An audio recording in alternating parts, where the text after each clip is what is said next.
श्री परमात्मने नमः। ओ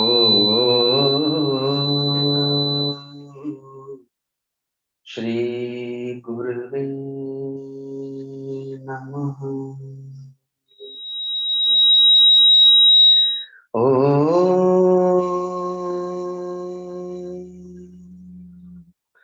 श्री गणेशाय नमः। ओ नमो भगवते वासुदेवाय। गुरुर्ब्रह्मा गुरुर्विष्णु गुरुर्देवो महेश्वर गुरुर्साक्षात् परं ब्रह्म तस्मै श्री गुरुवे नमः। अखण्डमण्डलाकारं व्याप्तं येन चराचरं तत्पदं दर्शितं येन तस्मै श्री गुरुवे नमः। ध्यानमूलं गुरुर्मूर्ति पूजामूलं गुरुर्पदम् मन्त्रमूलं गुरुर्वाक्यम् मोक्षमूलं गुरुकृपा। वन्दं गुरुपदकञ्ज कृपा सिंधु नररूप हरि महामोहतम पुंज जासु बचन रवि कर निकर। मनोजवं मारुततुल्यवेगं जितेन्द्रियं बुद्धिमतां वरिष्ठं वातात्मजं वानरयोत्तमुख्यं श्रीरामदूतं शीर्षा नमामि। श्रीरामदूतं शीर्षा नमामि। मन की एकाग्रता के लिए कीर्तन करेंगे। सीता राम राम राम सीता राम राम राम सीता राम राम राम सीता राम राम राम सीता राम राम राम सीता राम राम राम सीता राम राम राम सीता राम राम राम सीता राम राम राम सीता राम राम राम सीता राम राम राम सीता राम। राम ही केवल प्रेम पियारा जानी ले जो जान निहारा। राम ही केवल प्रेम पियारा जानी ले जो जान निहारा। सीता राम राम राम सीता राम राम राम सीता।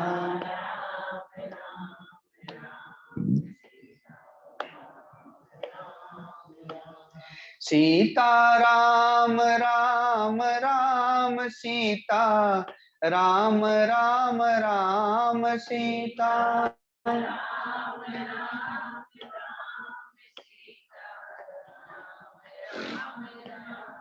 सीता राम राम राम सीता राम राम राम सीता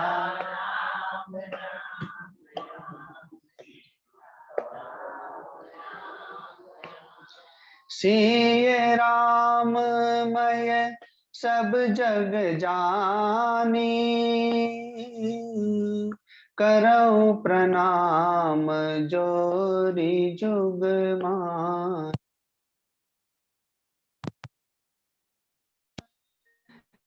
जग जानी करऊं प्रणाम जोरी जुग पानी सीता राम राम राम सीता राम राम राम सीता राम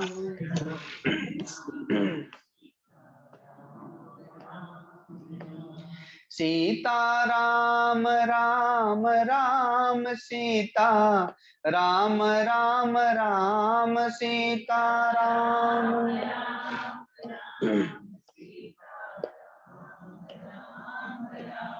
सीता राम राम राम सीता राम राम राम सीता राम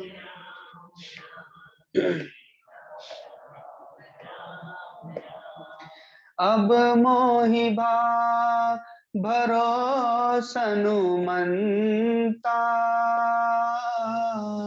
बिन हरि कृपा मिलहि नहीं संता अब मोहि भा भरोसनु मनता बिन हरि कृपा मिलहि नहीं संता सीता राम राम राम सीता राम राम राम सीता राम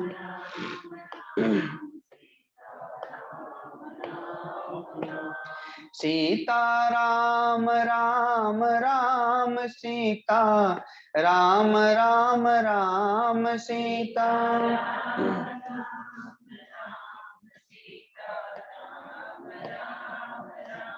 सीता राम राम राम सीता राम राम राम सीता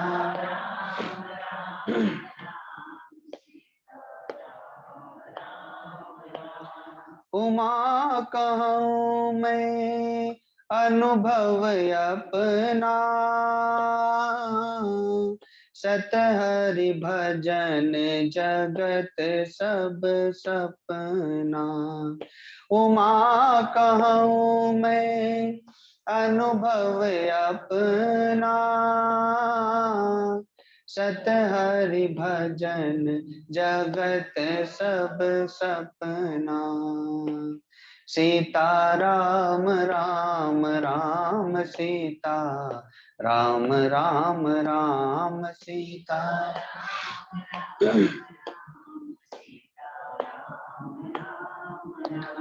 सीता राम राम राम सीता राम राम राम सीता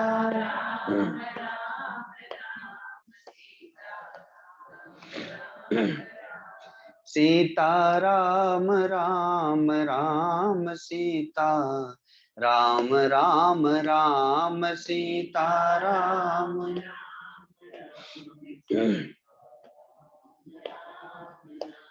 सीता राम राम राम सीता सीता राम राम राम सीता राम राम राम।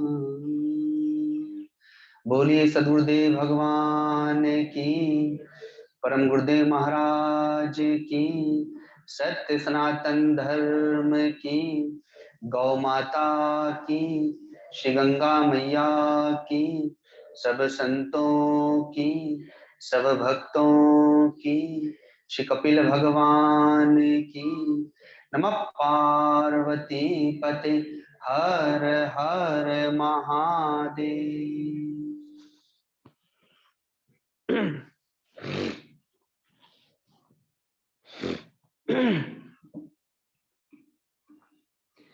सर्वप्रथम सद्गुरुदेव भगवान के पतित पावन चरणों में नमन करता हूँ। भगवती गौ माता के चरणों में बारंबार वंदन। भगवान कपिल के इस दिव्य धरा पर ये बड़े ही सौभाग्य का विषय है। भारतवर्ष में कई तीर्थ हैं और बहुत सारे गुप्त तीर्थ भी हैं जिन्हें कोई जानता नहीं। जब कोई ग्रंथों का अध्ययन करता है, संतों के संसर्ग में जब जाता है तो उन्हें पता चलता है कि कितने सारे तीर्थ हैं। ऐसे तो 84 लाख योनियों में अनेकानेक प्राणी, अनंत प्राणी, 64 करोड़ तीर्थ का वर्णन आता है।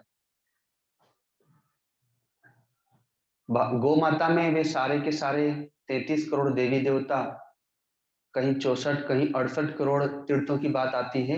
वे सारे के सारे गौ माता में ही निवास करते हैं।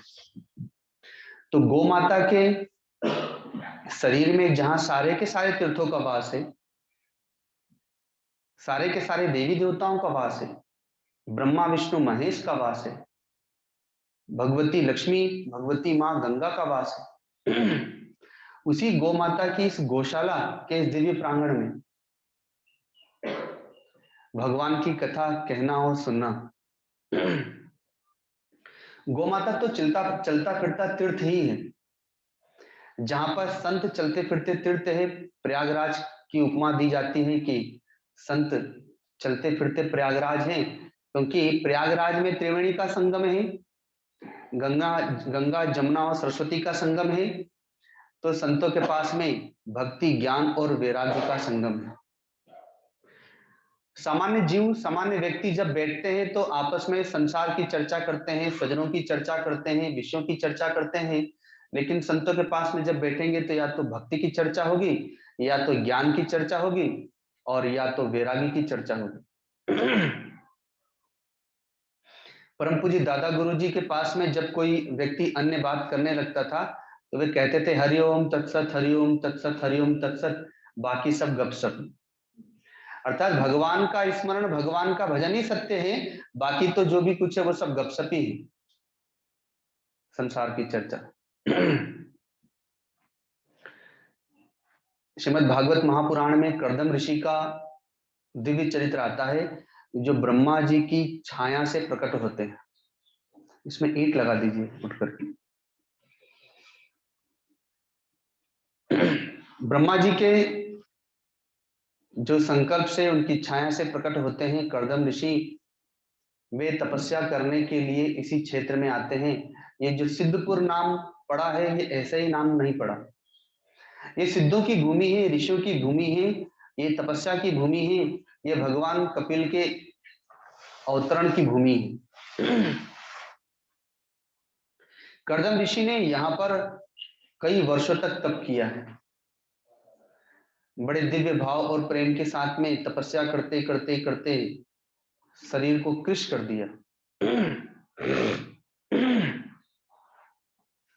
भगवान नारायण की आराधना साधना की। भगवान नारायण जब प्रकट हुए तो कर्दम ऋषि की उस महत तपस्या को, उनके दिव्य भाव को देख करके भगवान का हृदय पिघल गया। जिस प्रकार से कोई बालक धूप में तप करके आता है भूखा प्यासा, तो माँ पिता का हृदय अपने बालक की उस स्थिति को देख करके पिघल जाता है, वात्सल्यता प्रकट हो जाती है। तो वैसे ही कर्दम ऋषि की उस तपस्या को देखकर, उनके दिव्य भाव को देखकर भगवान का हृदय पिघल गया। भगवान के नेत्रों से प्रेम के आंसू छलक पड़े। उस आंसू से ही बिंदु सरोवर का निर्माण हुआ।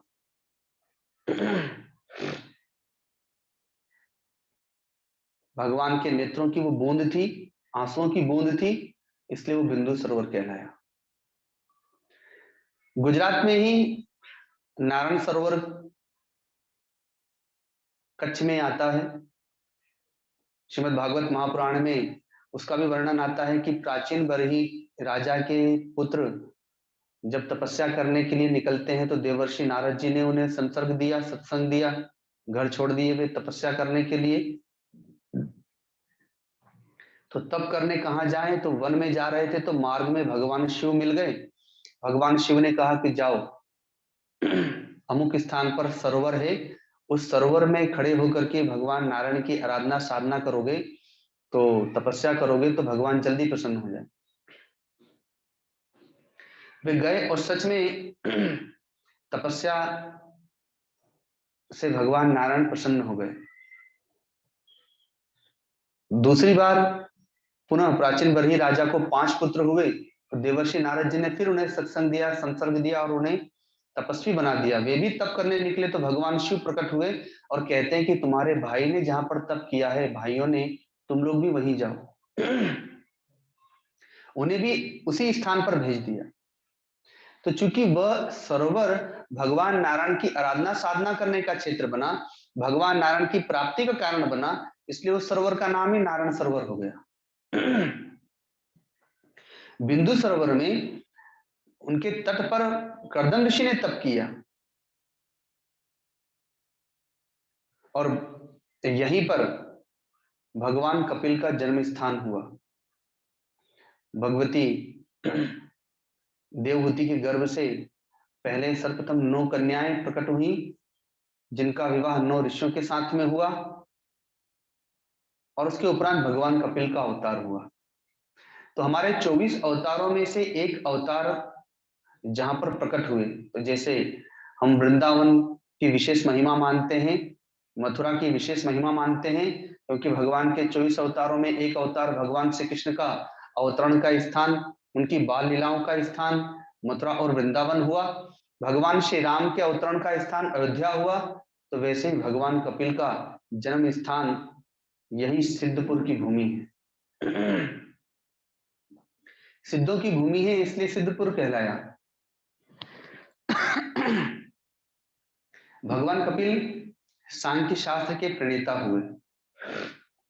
6 शास्त्र हैं, उनमें से एक शास्त्र भगवान कपिल ने दिया। तीसरा, भगवती देवहूति को यहीं पर उन्होंने उपदेश दिया था। भक्ति का, ज्ञान का, वैराग्य का, सांख्य का, योग का, हर प्रकार से उपदेश देकर उन्हें अपने स्वरूप में प्रतिष्ठित कर और तब जाकर के भी संन्यास लेकर के गंगा सागर क्षेत्र में चले जाते हैं, कपिल आश्रम में। मां देवहूति ने उस उपदेश को धारण करके और कठोर तप किया। तो श्रीमद् भागवत महापुराण में तो आया है कि तपस्या करते करते उनका शरीर इतना निर्मल हो गया, इतना पवित्र हो गया कि वह नदी के रूप में परिणत हो गया। यहाँ के लोग कहते हैं कि यहाँ जो नदी है वह सरस्वती नदी है, पर कई जगह पर आता है कि सरस्वती नदी तो कहीं लुप्त हो गई है। जब आप बद्रीनाथ जाते हैं तो उससे ऊपर माना गांव आता है, वहां पर सरस्वती नदी का प्राकट्य दिखाया गया और वहीं पर उन्हें अदृश्य होते भी दिखाया गया। कई स्थानों पर उनका वर्णन आता है कि यहाँ पर अंदर ही अंदर सरस्वती जी का प्रवाह है और प्रयागराज में त्रिवेणी का संगम है, लेकिन वहां सरस्वती जी दिखाई नहीं देती। तो श्रीमद् भागवत महापुराण के अनुसार तो यह जो नदी है, इसी में देवहूति जी विलीन हो जाती है, नदी के रूप में परिणत होकर के। तो ऐसी ये सिद्ध भूमि है और उस सिद्ध भूमि में भी यह दिव्य लालन गौशाला का यह क्षेत्र, लालन गौशाला का यह दिव्य प्रांगण,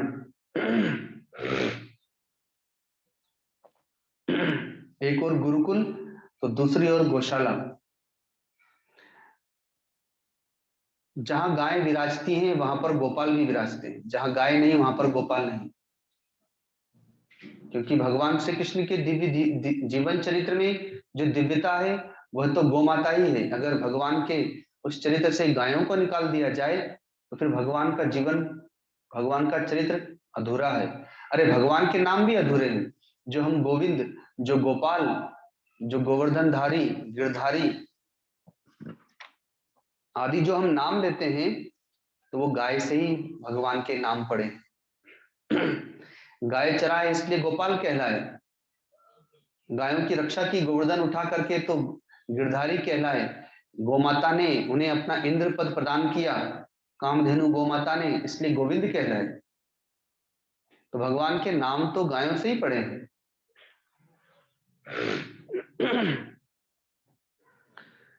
तो लालन गौशाला का यह दिव्य प्रांगण जो अब अपने आप में एक तीर्थ ही नहीं बल्कि महातीर्थ हो गया है, और वहां पर यह पंचदिवसीय कथा, यह द्वितीय सत्र है क्योंकि प्रथम दिवस के प्रथम सत्र में योग शिविर है और प्रथम दिन के द्वितीय सत्र में यह कथा है। और कथा का विषय हम लोगों ने रखा है सनातन धर्म की पंच आत्माएं, गुरु, गीता, गंगा, गायत्री और गौमाता। गृहस्थ आश्रम में परिवार के सदस्य होते हैं, वो सब आपस में आत्माएं ही होते हैं, माता पिता, दादा दादी, बाल बच्चे, भाई बांधव। एक परिवार, संपूर्ण परिवार तभी कहलाता है जब परिवार में ये सारे नाते रिश्ते हों। ये गृहस्थ आश्रम की आत्मा ही है। किसी घर में संतान नहीं तो वह घर अधूरा सा, सूना सा लगता है। एक आत्मा का भी अभाव हो, किसी घर में पिता नहीं, किसी घर में माँ नहीं, किसी घर में पुत्र नहीं, किसी घर में दादा या दादी नहीं, किसी घर में बेटी नहीं, तो उस घर में एक आत्मा की कमी मानी जाती है। जब वे सब हैं तो घर भरा पूरा माना जाता है। अर्थात एक गृहस्थ आश्रम के उस परिवार की रूपरेखा पूर्ण रूप से तभी मानी जाती है जब वहां पर ये सारी आत्माएं हों। तो ये तो भौतिक परिवार हुआ, ये तो भौतिक दृष्टि हुई, लेकिन अध्यात्म में, धर्म में इन पंच आत्माओं की आवश्यकता होती है। अर्थात एक व्यक्ति के जीवन में गुरु की आवश्यकता होती है। बिना गुरु के उसका जीवन अधूरा है, क्योंकि उसकी मुख्य आत्मा ही अध्यात्म में, चाहे भौतिकता में, वह है सदगुरु।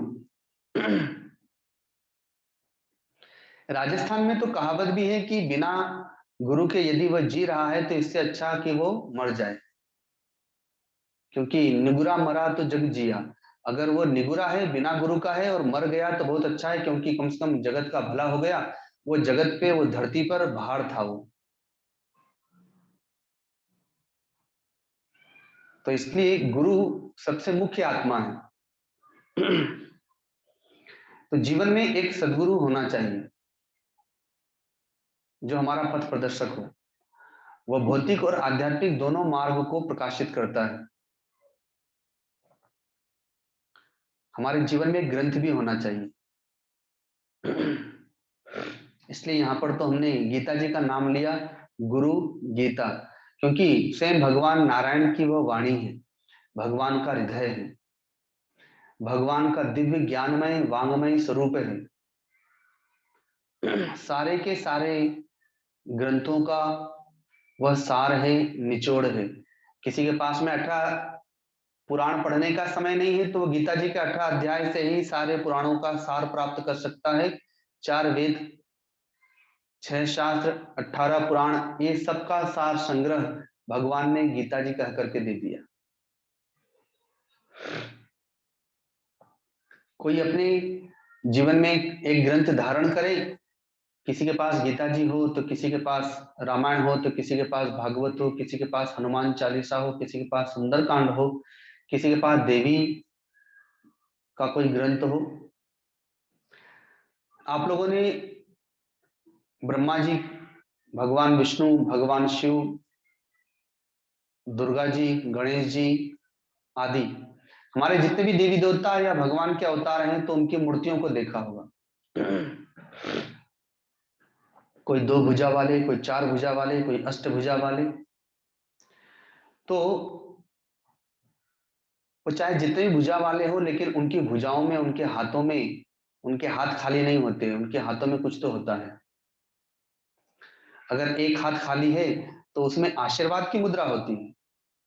वो अपने भक्तों को आशीर्वाद प्रदान कर रहे हो, उन्हें आश्वासन प्रदान कर रहे हो, मानो वो कल्याणमय मुद्रा है।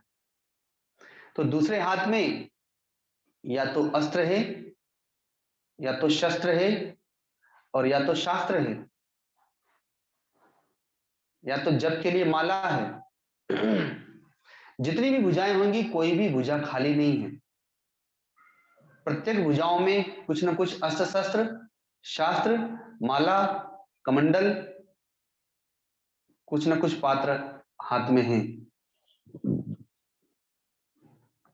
वो हमें संकेत कर रहे हैं कि हमारे हाथ में भी अगर हमारी दो भुजाएं हैं तो हमारे एक हाथ में शस्त्र होना चाहिए, तो दूसरे हाथ में शास्त्र होना चाहिए, धर्म रक्षा के लिए। धर्म की रक्षा के लिए हाथ में शस्त्र होना चाहिए, और धर्म पर चलने के लिए, धर्म के मार्ग पर चलने के लिए दूसरे हाथ में शास्त्र होना चाहिए। अब वो शास्त्र चाहे गीता जी हो, चाहे रामायण हो, चाहे भागवत हो, चाहे सुंदरकांड हो, चाहे हनुमान चालीसा हो, या देवी का कोई ग्रंथ हो, जिसका जो इष्ट हो उस इष्ट का ग्रंथ होना चाहिए। आज हमारे हाथ में दोनों नहीं है, इसलिए ना हमारे पास धर्म रक्षा के मार्ग पर ही हम चल पा रहे हैं, और न ही हम सनातन धर्म को ही समझ पा रहे हैं।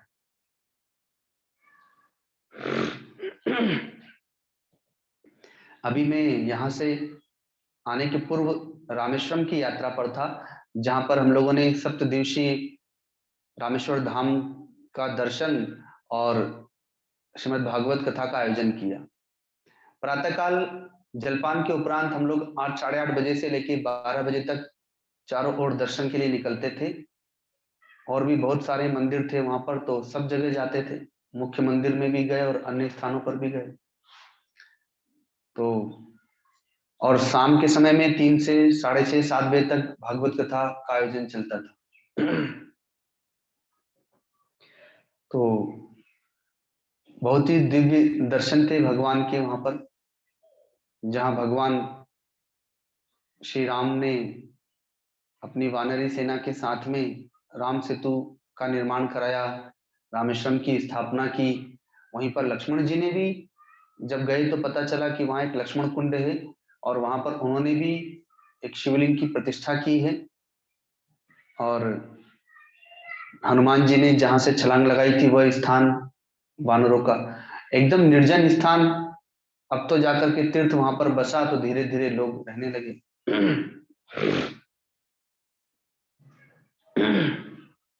तो उसी स्थान पर प्रातःकाल दर्शन और शाम के समय में कथा होती थी। तो जब कथा की पूर्णाहुति का समय आया, तो हम लोग का कोई भी कार्यक्रम का जब समापन होता है तो हम लोग चाहते थे कि, या हमेशा करते भी हैं, संतों का भंडारा, पूर्णाहुति पर यज्ञ हो, हवन हो, भंडारा हो। तो 100 संत चाहते थे हम लोग। तो हम लोगों ने पता किया, वहां पर आश्रम का अभाव था, वहां पर संतों का अभाव था। रामेश्वरम धाम हमारे 4 मुख्य धामों में एक धाम है, वहां पर संतों का अभाव था, 100 संत नहीं मिले हमें। ये बात अलग थी कि गोपाष्टमी के दिन कथा का प्रारंभ हुआ,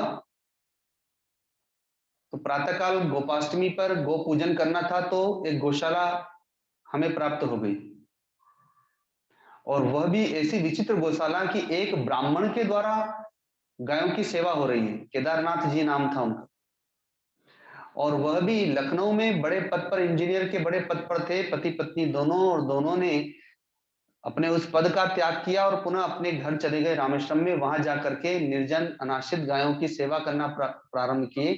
आज उनके पास में 30 गाय हैं, या 40 के लगभग गाय हैं, जिसमें नंदी बैल बछड़े भी हैं, और वो स्वयं से सेवा कर रहे हैं।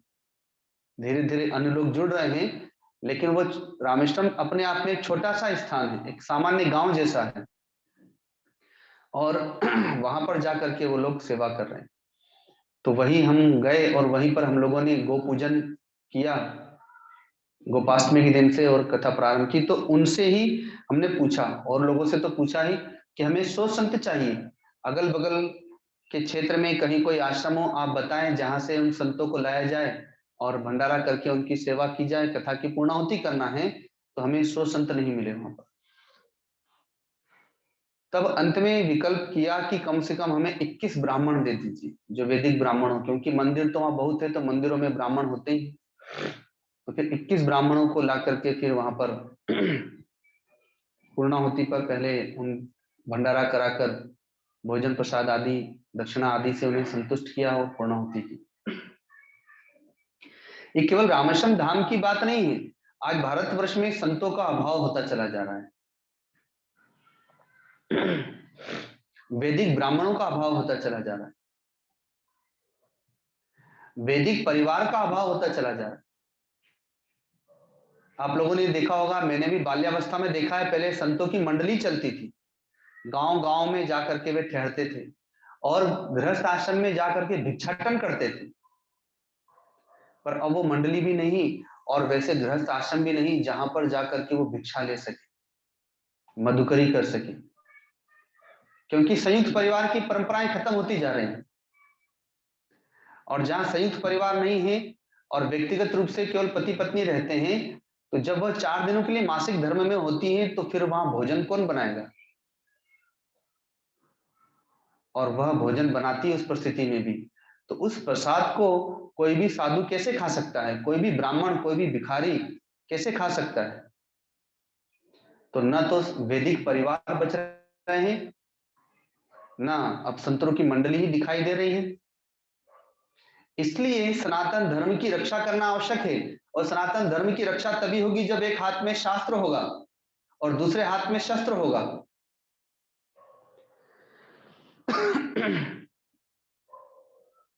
ये जो हम दिव्य क्षेत्र देख रहे हैं, ये दिव्य प्रांगण लालन गौशाला का, लालन गुरुकुल का, तो देखिए बिना गुरुकुल के वह धर्म की शिक्षा प्राप्त नहीं कराई जा सकती। विद्यालय में हम अध्ययन कराने भेज सकते हैं। आज से 2-3 साल पूर्व मैं हलवद गया था और वहां मुझे कुछ दिन रहना था। उस समय हम लोग गोरक्षा अभियान में लगे हुए थे, तो मैं अपने गुरु भाई सत्यानंद जी के साथ में वहां पर काफी दिन रहा। तो जेठा भाई के यहाँ पर भी कुछ दिन रहना हुआ। तो बड़ा परिवार है, 35 सदस्यों का वो परिवार है, अब तो और बड़ा हो गया होगा। शाम के समय में भोजन प्रसाद पा करके हम लोग जब बैठते थे तो पहले घर के सारे बच्चे आ जाते थे, तब तक सारे बड़े लोग प्रसाद पाते रहते थे। तो बच्चे लोगों से हम लोग कई प्रश्न करते थे, कुछ वो प्रश्न करते थे। उन लोगों ने हनुमान चालीसा सुनाया। 5 साल से लेकर के 15 साल तक के उम्र वाले वे बच्चे थे, 8-10 बच्चे। तो सब लोगों ने हनुमान चालीसा सुनाया, किसी ने गायत्री मंत्र सुनाया, किसी ने महामृत्युंजय मंत्र सुनाया। एक दिन मैंने उन लोगों से प्रश्न किया कि बताओ भगवान श्री राम कितने भाई थे, उनके क्या नाम थे? तो सब एक दूसरे का मुंह देखने लगे बच्चे, क्योंकि उनको पता नहीं था। राम जी का नाम तो जानते हैं, अब राम जी के साथ में लक्ष्मण जी रहते हैं, इसलिए कोई कोई लक्ष्मण जी को भी जान लेता है। तो मैंने कहा अच्छा कोई बात नहीं, बताओ भगवान श्री कृष्ण कितने भाई थे, भाई बहन कितने थे और उनके क्या नाम थे? तो उनको नहीं याद था। अच्छा उनके माता पिता के क्या नाम थे? तो वो भी याद नहीं था। फिर घर के बड़े लोग आ गए, तो मैंने बच्चों को जाने नहीं दिया, रोज तो छोड़ देता था, कहा कि अभी यहीं बैठो। सब बड़े लोग भी आ गए प्रसाद पाकर। तो मैंने उन लोगों से कहा कि हमारे घर के बाल बच्चों को अपने भगवान के नाम भी याद नहीं है, भगवान के परिवार का नाम भी याद नहीं है, कि उनके भाई बहन कौन थे, उनके माता पिता कौन थे। तो जिनको अपने भगवान के भाई बहन का, अपने माता पिता का नाम का पता नहीं है, तो उनको उनके चरित्र का क्या पता होगा? और जब चरित्र नहीं जानेंगे तो अपने जीवन में वो चरित्र को कैसे उतारेंगे? आप अभी इन बच्चों से पूछ लीजिए कि हीरो हीरोइन का क्या नाम है, इनको सब पता है। और कौन कौन सी फिल्में आ रही हैं आजकल, उनको सब पता है। वो उसी को देखते हैं, तो जो जिसको देखता है, जिसको जानता है वैसे ही बनता है। जो अपने भगवान का, भगवान के परिवार का नाम नहीं जानता है, तो वो क्या अपने जीवन में उसका चरित्र उतारेगा? तो वो कैसे संस्कार को प्राप्त कर रहा है? तो यह संस्कार तो ना विद्यालय में दिया जाता है और ना ये संस्कार टीवी मोबाइल पर प्राप्त होता है।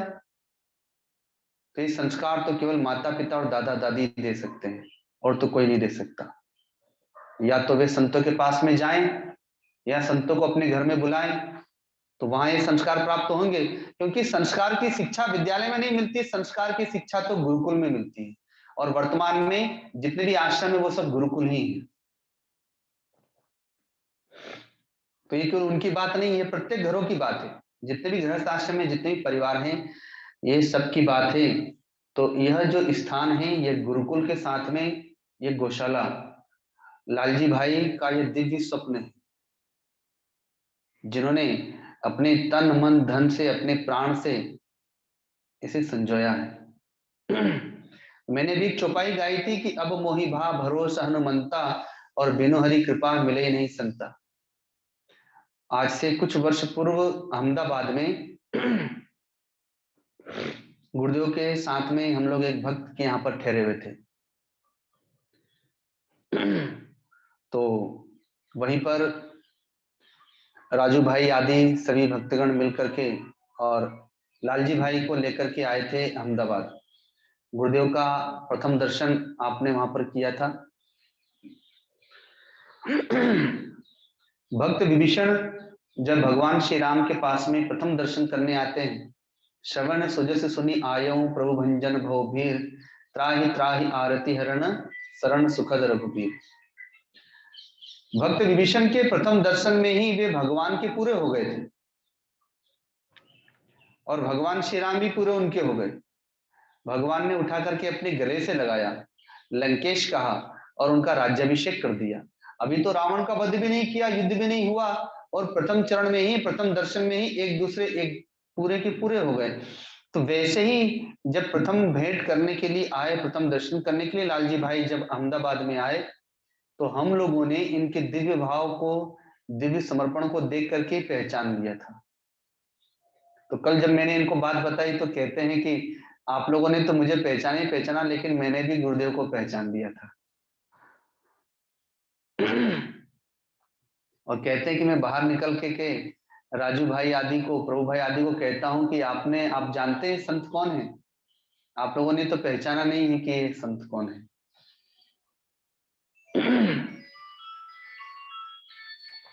तो ये पहचान कहां से प्राप्त हुई? ये गो सेवा का प्रतिफल है। ये भगवान श्री कृष्ण का अवतार तो कारागार में वसुदेव जी और भगवती देवकी के यहाँ पर हुआ, लेकिन भगवान तो वहां नहीं रुके। भगवान तो चले गए पहले गो भक्तों के पास, गो सेवकों के पास चले गए, जिन्होंने अपना सारा जीवन गो सेवा में बिताया। वे नंद बाबा और जशोदा मैया के पास में भगवान चले गए और 12 वर्षों तक अपनी जो भी बाल लीला थी वो नंद भवन में ही उन्होंने की, वो वृंदावन में, वो गोकुल में ही भगवान ने की। नंद बाबा और जशोदा मैया ने कोई जब तक ध्यान पूजा पाठ नहीं किया, उनकी जो गो सेवा थी उसी से ही भगवान खींचे चले आए और उसी से ही भगवान ने उनका उद्धार कर दिया। जिन लोगों के मोबाइल खुले हैं वो अपने मोबाइलों को जरा बंद कर लेंगे। तो वैसे ही गो माता ने ऐसी दिव्य दृष्टि प्रदान की आपको कि आपने संतों को पहचान लिया, आपने सदगुरु को पहचान लिया और आज उसी का यह प्रतिफल आपको प्राप्त हुआ। ये गो की महिमा है। गुरु, गीता, गंगा जी। गोमुख से गंगा जी का प्राकट्य है और गंगा सागर में जाकर के विलीन होती है। आज हरिद्वार में, ऋषिकेश में, गंगा जी के और भी अन्य स्थानों पे कितने सारे तीर्थ हैं।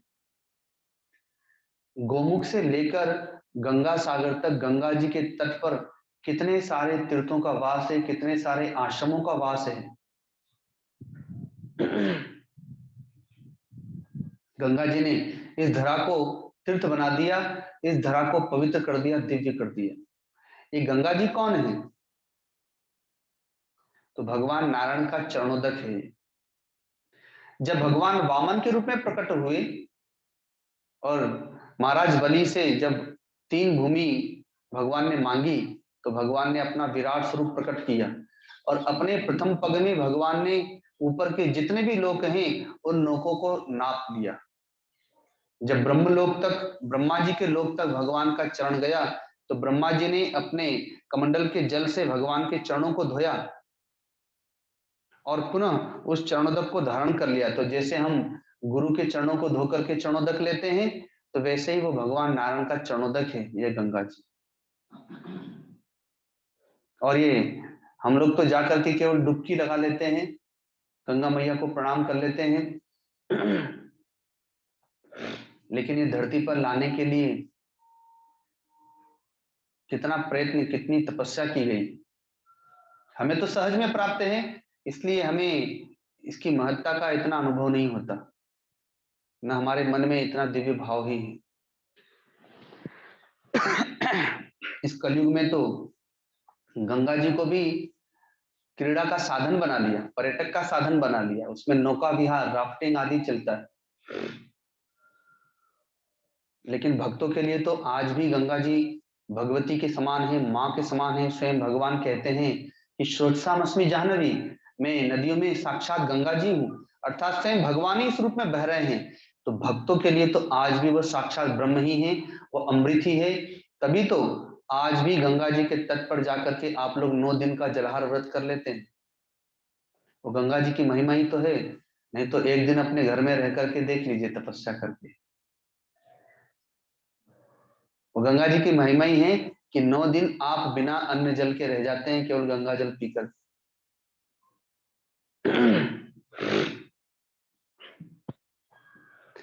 राजा सगर, राजा सगर के पौत्र अंशुमान, महाराज अंशुमान के पुत्र राजा दिलीप और राजा दिलीप के पुत्र भगीरथ, ये 4 पीढ़ियां बीत गई तपस्या करने में, तब जाकर के गंगा जी प्रसन्न होकर के धरती पर आती।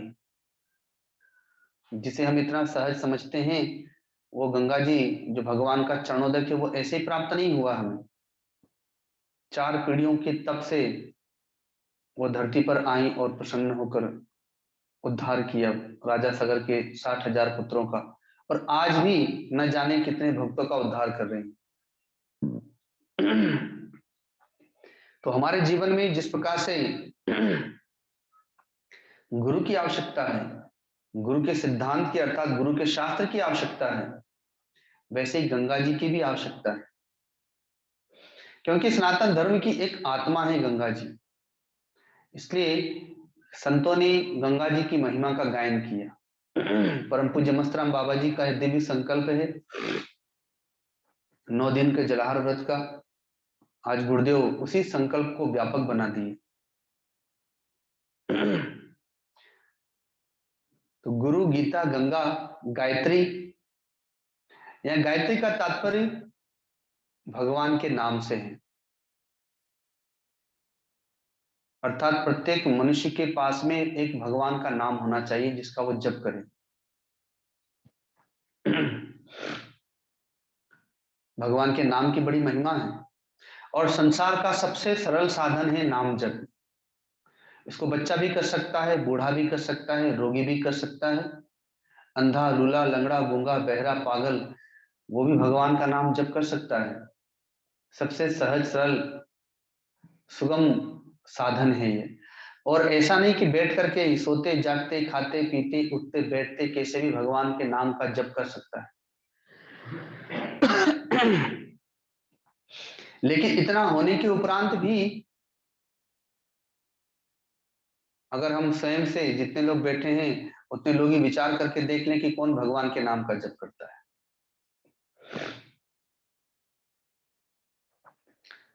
हनुमान जी के लिए कहा जाता है कि सुमेरी पवन सुत पावन नामो और अपने वश करी राखे राम।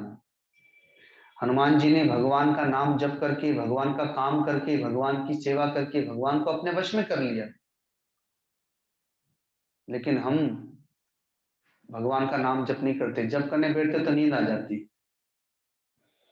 अभी आप लोगों को बोल दिया जाए कि चलो आंख बंद करके 10 मिनट जप करो, तो कुछ लोग तो दूसरे लोक में पहुंच जाएंगे, क्योंकि भगवान से प्रेम नहीं है ना, इसलिए। जहाँ प्रेम होता है तो उसमें नाम में लगन लगती है। भक्तगण कहते हैं ना कि अब कैसे छूटे राम धुन लागी, प्रभु जी तुम चंदन हम पानी। भक्त लोग तो कहते हैं कि इतनी लगन लग गई भगवान के नाम की कि अब कैसे छूटेगी। राम धुन लागी, तो भगवान का नाम हमारे जीवन में होना चाहिए, अर्थात गुरु का मंत्र होना चाहिए। जो गुरु को प्राप्त कर लिए तो गुरु मंत्र ही उसके लिए वह नाम है भगवान का। जिसे गुरु प्राप्त नहीं है तो कम से कम उसका कोई इष्ट तो होगा जिसको विशेष मानता होगा, तब तक उसी का जप करे, वह जप ही उसे गुरु ला करके देगा। भक्त ध्रुव चलते हैं तपस्या करने के लिए, देवर्षि नारद जी आ जाते हैं गुरु बन करके। भक्त प्रहलाद भगवान को प्राप्त करना चाहते हैं तो गुरु बन करके देवर्षि नारद जी आ गए। भगवती पार्वती तपस्या करने चलती हैं तो देवर्षि नारद जी आ गए और सबको मंत्र दिया। दो को मंत्र दिया, ओम नमो भगवते वासुदेवाय, क्योंकि वो भगवान नारायण की आराधना साधना करना चाहते हैं। तो भगवती पार्वती भगवान शिव की उपासना करना चाहती हैं तो उन्हें ओम नमः शिवाय मंत्र दिया और उन्होंने जप किया। जप करके भगवान को प्रसन्न किया, भगवान को प्राप्त किया। तो जप करने में कोई विशेष कष्ट तो नहीं है।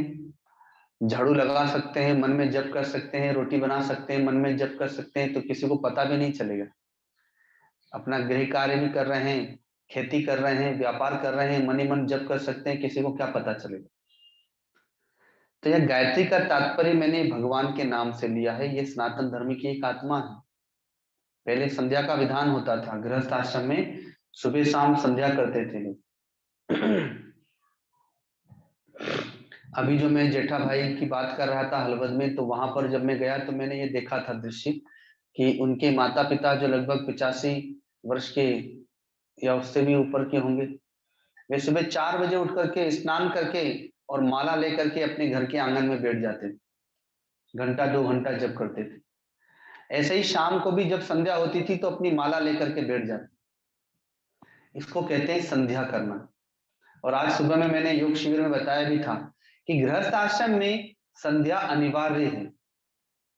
जहां साधु को संतों को 3 घंटा सुबह 2 घंटा शाम संध्या करना अनिवार्य है, वैसे ही गृहस्थ आश्रम में भक्तों को 15 मिनट आधा घंटा सुबह शाम संध्या करना अनिवार्य है कि संध्या का इतना अभ्यास हो जाए, भगवान के नाम का जप करना, भगवान के रूप का ध्यान करना, संध्या का इतना अभ्यास हो जाए कि अंतिम समय में जब काल सामने खड़ा हो तो उसे भगवान का नाम याद आ जाए, भगवान का ध्यान याद आ जाए। और नहीं तो मानस में कहा है कि जन्म जन्म मुनि जतन कराही, राम नाम कहीं आवत नाही।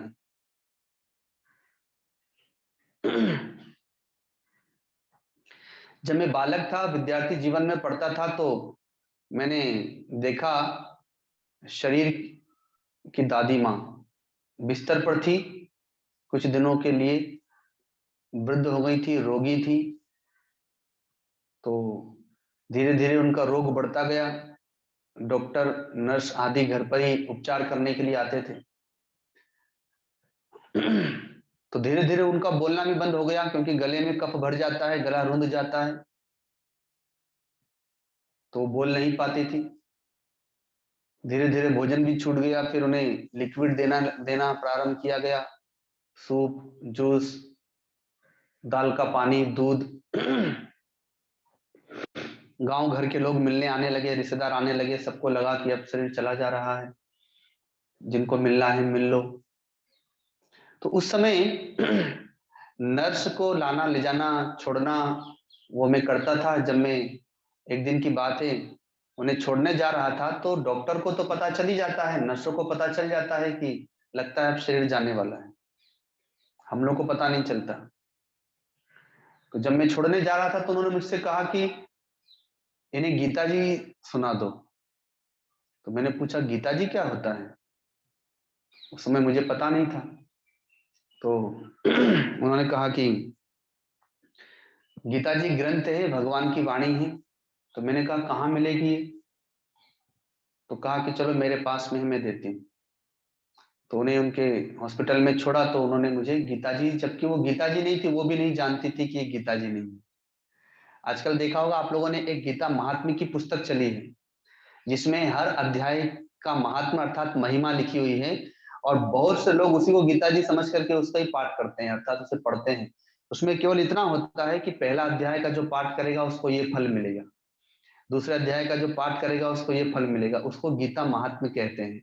वो हर 18 अध्याय का 18 महात्म्य है। वो गीता जी नहीं थी, वो गीता जी का महात्म्य था, लेकिन महात्म्य का भी फल तो होता ही है। अब मैं लेकर के भाव के साथ उसे पढ़ने लगा तो मेरे मन में अपने आप ही आया कि दादी माँ सामने की ओर देखती रहती हैं, तो जहां उनकी दृष्टि पड़ती थी मैंने उसी जगह पे भगवान की तस्वीर लगा दी है कि कम से कम भगवान को देखती रहे। मुझे ये पता नहीं कि आज ये शरीर जाने वाला है। क्यों? क्योंकि जन्म जन्म मुनि जतन कराही, अंत राम कही आवत नाही। भगवान जल्दी याद नहीं आता है, बाल बच्चे याद आ जाएंगे, घर संसार याद आ जाएगा। तो वहां पर मैंने तस्वीर लगा दी, मुख में गंगा जल, नर्मदा जी का जल, तुलसी दल डाल दिया, जो उनको विशेष प्रिय था खाने पीने की चीजें, मिठाइयां आदि, वो ला करके थोड़ा थोड़ा मुख में डाल दिया।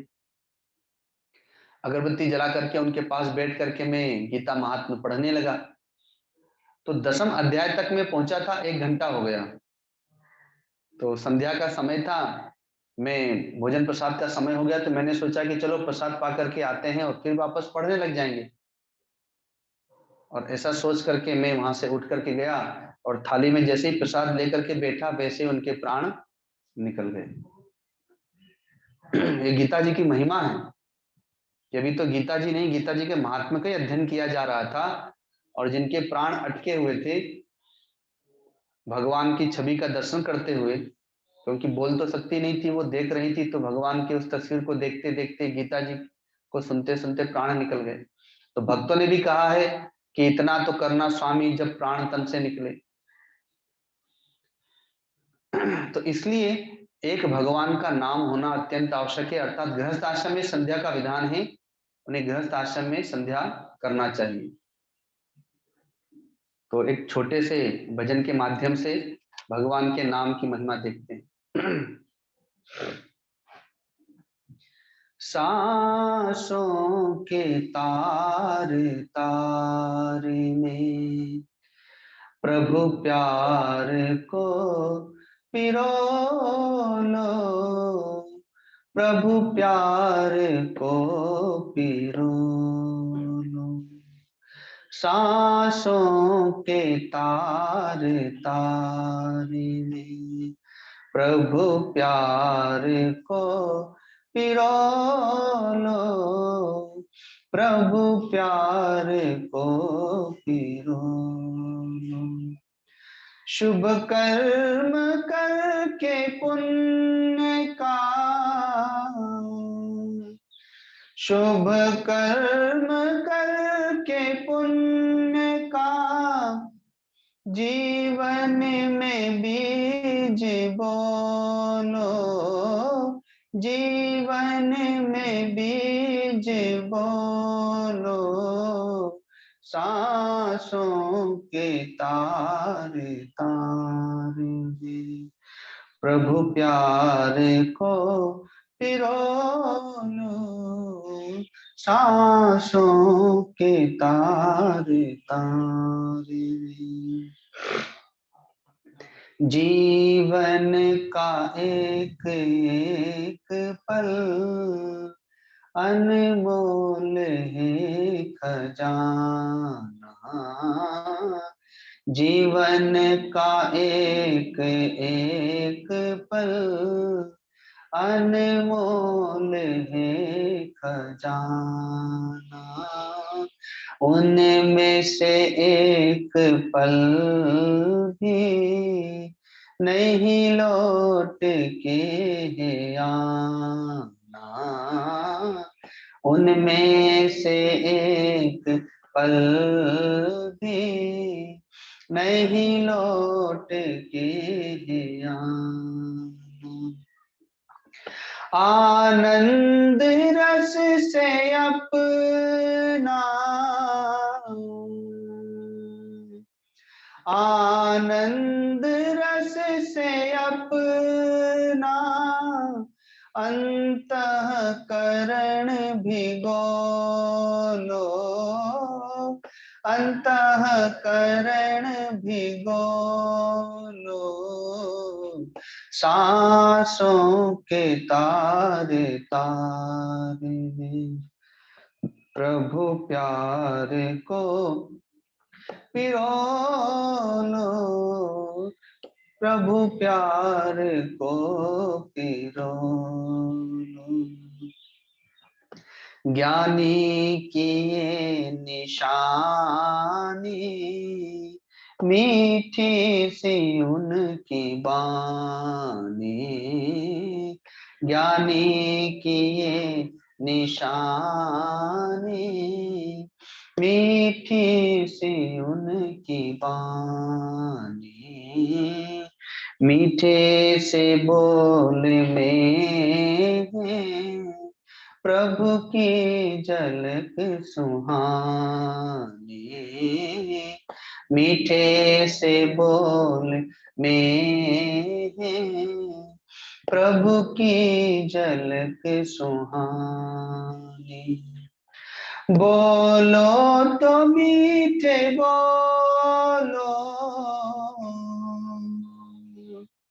बोलो तो मीठे बोलो, अमृत हृदय में घोलो, अमृत हृदय में घोलो, सांसों के तारे तारे में, सांसों के तारे तारे, प्रभु प्यार को पिरो लो, प्रभु प्यार को पिरो।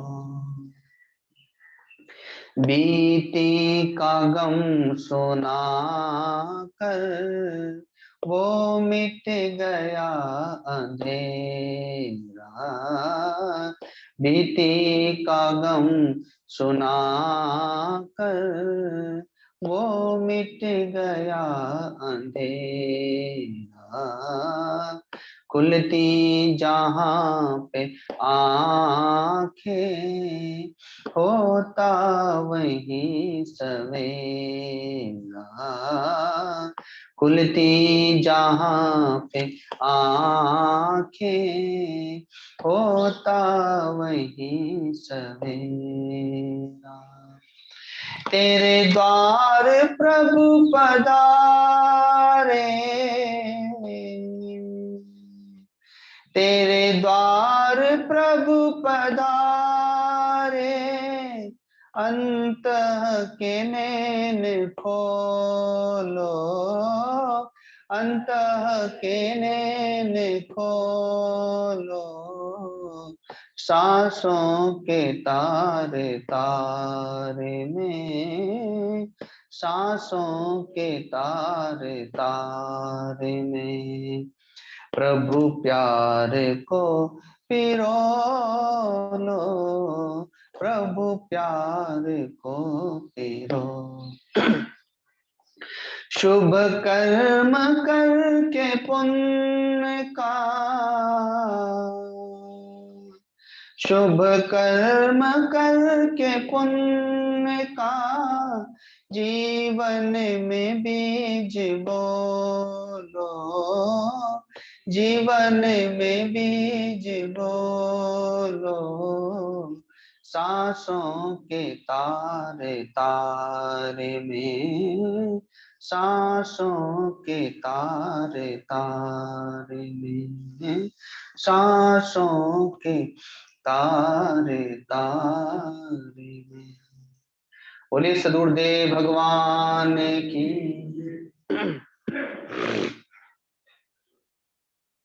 तो हमारे जीवन में भगवान का एक नाम होना अत्यंत आवश्यक है। काशी में कहा जाता है कि जो व्यक्ति जाकर के काशी में निवास करता है मृत्यु के समय में, और यदि वहीं पर उसके प्राण निकल जाते हैं तो उसकी सदगति हो जाती है, उसे मोक्ष मिल जाता है। इसलिए कि वहां पर जो भी काशी में निवास करता है, भगवान शिव वहां जाकर के उसके कानों में राम नाम कहते हैं। इसलिए पहले लोग वहां पर वृद्धावस्था में जाते थे शरीर छोड़ने के लिए। गंगा जी के तट पर आप जाएंगे तो आज भी वहां पर ऐसे स्थान बने हुए हैं, और आज भी कुछ लोग तो जाते ही वहां पर। तो राम नाम की, भगवान के नाम की इतनी महिमा है। तो गुरु, गीता, गंगा, गायत्री और गौ माता,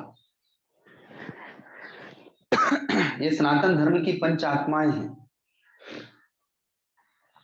शास्त्र में तो यहां तक कहा गया है कि जिसके घर में गाय नहीं, वो घर श्मशान के समान है। जिस गांव में गाय नहीं, वो गांव श्मशान के समान है। जिस नगर में गाय नहीं, वह नगर श्मशान के समान है। जिस देश में गाय नहीं, वह देश श्मशान के समान है। जिस लोक में गाय नहीं, वह लोक श्मशान के समान है। आप लोगों ने सुना होगा, विश्वामित्र जी ने एक नवीन लोक का निर्माण कर लिया था तपस्या से, पर उसे मान्यता प्राप्त नहीं हुई। उनके लोक में सब कुछ है, उन्होंने अलग इंद्र बना लिए, देवताओं का निर्माण कर लिया, अलग प्रजा रच ली, सारे जीव जंतुओं का निर्माण कर लिया। उस लोक में भी आकाश, वायु, अग्नि, जल, पृथ्वी सब कुछ है, लेकिन एक वहां पर गोमाता नहीं है। गोमाता का तात्पर्य यहाँ पर देशी गाय की ही चर्चा की जा रही है। देशी गाय को ही हम गाय कहते हैं, जर्सी को हम गाय नहीं कहते। इसलिए गाय का तात्पर्य देशी गोमाता से है। तो विश्वामित्र जी के लोक में सब कुछ है, लेकिन वहां पर केवल गाय नहीं है, गोमाता नहीं है। तो उनके लोक को ब्रह्मा जी ने मान्यता प्राप्त प्रदान नहीं की। वहां पर उन्होंने सप्तऋषियों का भी निर्माण कर लिया, लेकिन वहां पर गाय नहीं है, इसलिए फिर भी उन्हें मान्यता प्राप्त नहीं हुई उस लोक को। जब उन्हें पता चला तो उन्होंने सोचा कि मैं स्वयं भी गाय का निर्माण कर लेता हूं। तो उन्होंने हाथ में जल लेकर के संकल्प किया, मंत्र का उच्चारण किया, और जैसे ही उन्होंने गाय को प्रकट करना चाहा तो वहां पर भैंस प्रकट हो गई भद्रकाली के रूप में। एक बार नहीं, उन्होंने कई बार संकल्प लिया, लेकिन प्रत्येक बार भैंस प्रकट हो जाती थी, गाय प्रकट नहीं होती, क्योंकि गाय तो वो तो स्वयंभू है, वो तो स्वयं से प्रकट होती है, वो तो साक्षात भगवान का अवतार ही है। भगवान ही गाय बनकर के प्रकट हुए। इसलिए गाय में और भगवान में कोई भेद नहीं है। जो गोपाल है वही गाय है, जो गाय है वही गोपाल है। जैसे जो कृष्ण है वही राधा है, जो राधा है वही कृष्ण है, वैसे ही जो गाय है वही गोपाल है, जो गोपाल है वही गाय है। उनमें कोई भेद नहीं है। तो जब गाय प्रकट नहीं हुई तो ब्रह्मा जी का लोक वीरान हो गया, विश्वामित्र जी का लोक वीरान हो गया। वहां पर उन्हें मान्यता प्राप्त नहीं हुई, इसलिए सब वहां से अंतर ध्यान हो गए। उन्हें मान्यता प्राप्त नहीं हुई, वहां पर कोई आता जाता नहीं। जिस प्रकार से त्रिशंकु नाम का राजा आज भी उल्टा लटका हुआ है, ब्रह्मा जी उसे भेज रहे थे, विश्वामित्र जी उन्हें भेज रहे थे स्वर्गलोक में। तो जैसे आज भी वो उल्टे लटके हैं, तो वैसे ही उनका लोक भी ऐसे ही लटका हुआ है, उन्हें मान्यता प्राप्त नहीं हुई। तो जिस लोक में गाय नहीं, वह लोक भी श्मशान के समान हो जाएगा। वैसे ही जिसके शरीर से कोई गाय की सेवा नहीं, गाय का नाम नहीं, तन से, मन से, धन से, किसी भी रूप में जो गाय से नहीं जुड़ा है, वो जीता जी भी शव के समान ही है। ऐसी महिमा है गाय की।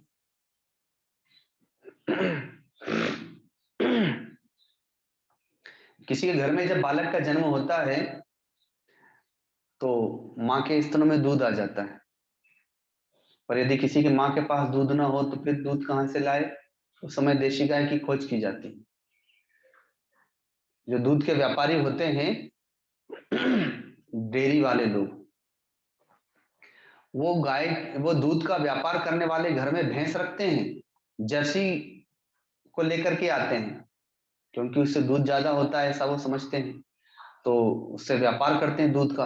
लेकिन उसके घर में भी अगर बच्चा होगा तो उसके लिए वो देशी गाय रखेगा, उसको पता है कि बच्चे के लिए देशी गाय का दूध अत्यंत आवश्यक है। माँ के दूध के उपरांत अगर दूध चाहिए तो उसे देशी गाय का ही दूध पिलाना पड़े। तो जन्मते गाय और मरते गाय, अर्थात जब किसी की मृत्यु का समय आ गया, प्राण नहीं निकल रहे हो, वृद्धावस्था हो गई हो, अत्यंत रोगी हो गया हो शरीर, तो लोग कहते हैं भाई उसको उसके हाथ से एक गाय छुआ के गाय का दान कर दो, गोदान कर दो। गाय नहीं कर सकते, सामर्थ्य नहीं, तो एक बछिया का ही दान कर दो। और अगर इस उद्देश्य से नहीं, अगर वो धनवान है तो उसके शरीर छोड़ने के पहले या शरीर छोड़ने के उपरांत एक गाय दान कराई जाती है, इसलिए कि उसे बैतरणी नदी पार करना है ना। शास्त्रों के अनुसार बैतरणी नदी का वर्णन आता है, तो वो पार कौन कराएगा? तो कहते हैं कि जिस गाय का उसने दान किया है, उस समय संकल्प के साथ दान किया जाता है कि हे माँ, जब मैं आपको याद करूं तो आप मेरी रक्षा करने के लिए आ जाना। तो जब वह उस बैतरणी नदी को पार नहीं कर पाता है, उसे देख करके भयभीत हो जाता है, तो वह जब गौ माता को याद करता है तो वही गौ माता वहां पर प्रकट होती है और उसी की पूंछ पकड़ करके वह उस नदी को पार करता है। ये नदी की चर्चा आई तो मुझे एक बात स्मरण में आ गई। 2013 में केदारनाथ में प्रलय आया था। उस समय गंगा जी का विकराल रूप देखने को मिला। ऐसा रूप तो पहले कभी देखने को नहीं मिला और भगवान से प्रार्थना है कि ऐसा रूप कभी देखने को मिले भी नहीं। अभी जो सामान्य गंगा जी है उससे 20-25 फुट और अधिक गंगा जी में जल बढ़ा हुआ था। इतना भयंकर विकराल रूप गंगा जी का। मैं उस दिन हरिद्वार में था, प्रातः से ही गंगा जी का वह विकराल रूप प्रकट हो गया था। बड़े जोरों की वर्षा हो रही थी हरिद्वार में। मैं कुटिया में था तो मुझे पता चला, तो ऋषिकेश में गंगा जी का विकराल रूप था और आश्रम में भी नीचे जल भर गया था, रसोई तक 5 फुट जल आ चुका था।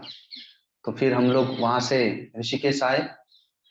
तो उस आने के पहले सुबह में हम लोगों ने सोचा कि गंगा जी का जल बहुत बड़ा हुआ है, तो कुटिया में जो भी महात्मा थे तो कहा कि चलो पहले कुटिया के पीछे भी गंगा जी हैं ही, तो देखा जाए कि गंगा जी का जल स्रोत कितना बढ़ा हुआ है, देख करके आते हैं। उस समय कुछ ब्रह्मचारी गण थे, महाराष्ट्र के संत शरद जी, सासाराम से अर्जुनानंद जी और भी संत गण थे। तो हम लोग गए।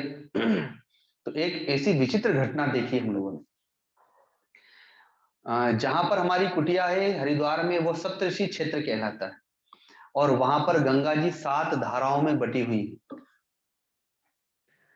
और आगे चल करके हर की पौड़ी पर पुनः एक धारा बन जाती। तो 7 धाराओं में बटने के कारण से गंगा जी बहुत विशाल और अलग अलग दूरी तक फैल गई हैं। एक धारा में थोड़ा जल, फिर उसको पार करो, उसके बाद थोड़ा जंगल, फिर अंदर जाओ तो दूसरी धारा, उसको पार करो तो फिर थोड़ा जंगल, फिर तीसरी धारा, ऐसे 7 धाराओं में। कहा जाता है कि वहां पर सप्त ऋषियों ने तप किया अलग अलग स्थान पर कुटिया बनाकर। तो गंगा जी ने उनके जल स्नान के लिए, जलपान के लिए उन्हें परिश्रम न हो, इसलिए अपने आप को 7 भागों में बांट दिया, उनकी कुटिया के पास से होकर गुजरती थी। तो आज भी वहां पर 7 धाराओं में बटी हुई। तो हम लोग जब गए वो सातों धाराएं एक हो चुकी थी, इतना जल था वहां पर। और बड़ा विकराल रूप गंगा जी का गर्जना करती हुई बह रही है। तो आसपास के क्षेत्र के जो लोग हैं उनकी गायें जंगल में चरने जाती हैं और किसी ने सोचा नहीं था कि गंगा जी में इतना जल बढ़ेगा। जल तो कम था, ये तो प्रलय था इसलिए जल बढ़ा। तो लोगों की गाय गंगा जी के उस पार जंगल में चरने के लिए गई हुई थी। अब जब जल बढ़ने लगा तो गाय तो सब समझती है, जानती है, तो गाय लौट करके आ रही थी। इधर जल बढ़ रहा था, उधर गायें लौट रही थी, सुबह सुबह गई होंगी तो वापस लौट के आ रही थी। ये 9-10 बजे की बात है। तो कोई भी पशुओं को तैरना नहीं सिखाया जाता, वो अपने आप तैरना सीख लेता है। वो 4 हाथ पांव वाला होता है ना, वो अपने आप निकल जाता है। तो हम लोगों ने देखा कि ये सुबह की बात है, गायें जो उस पार जा चुकी थी, 8-10 गायें वो लौट करके आ रही, और वो तिरछे आ रही क्योंकि गंगा जी में बहुत वेग है, तो सीधे सीधे गंगा जी को पार नहीं किया जा सकता। तो जैसे मान लीजिए गंगा जी बह रही हैं, तो कोई यहां से गाय प्रवेश करती है तो वो तिरछे तिरछे इस कोने पर निकलती है। तो जितनी भी गायें, अच्छा पहाड़ी गायें छोटी छोटी होती हैं।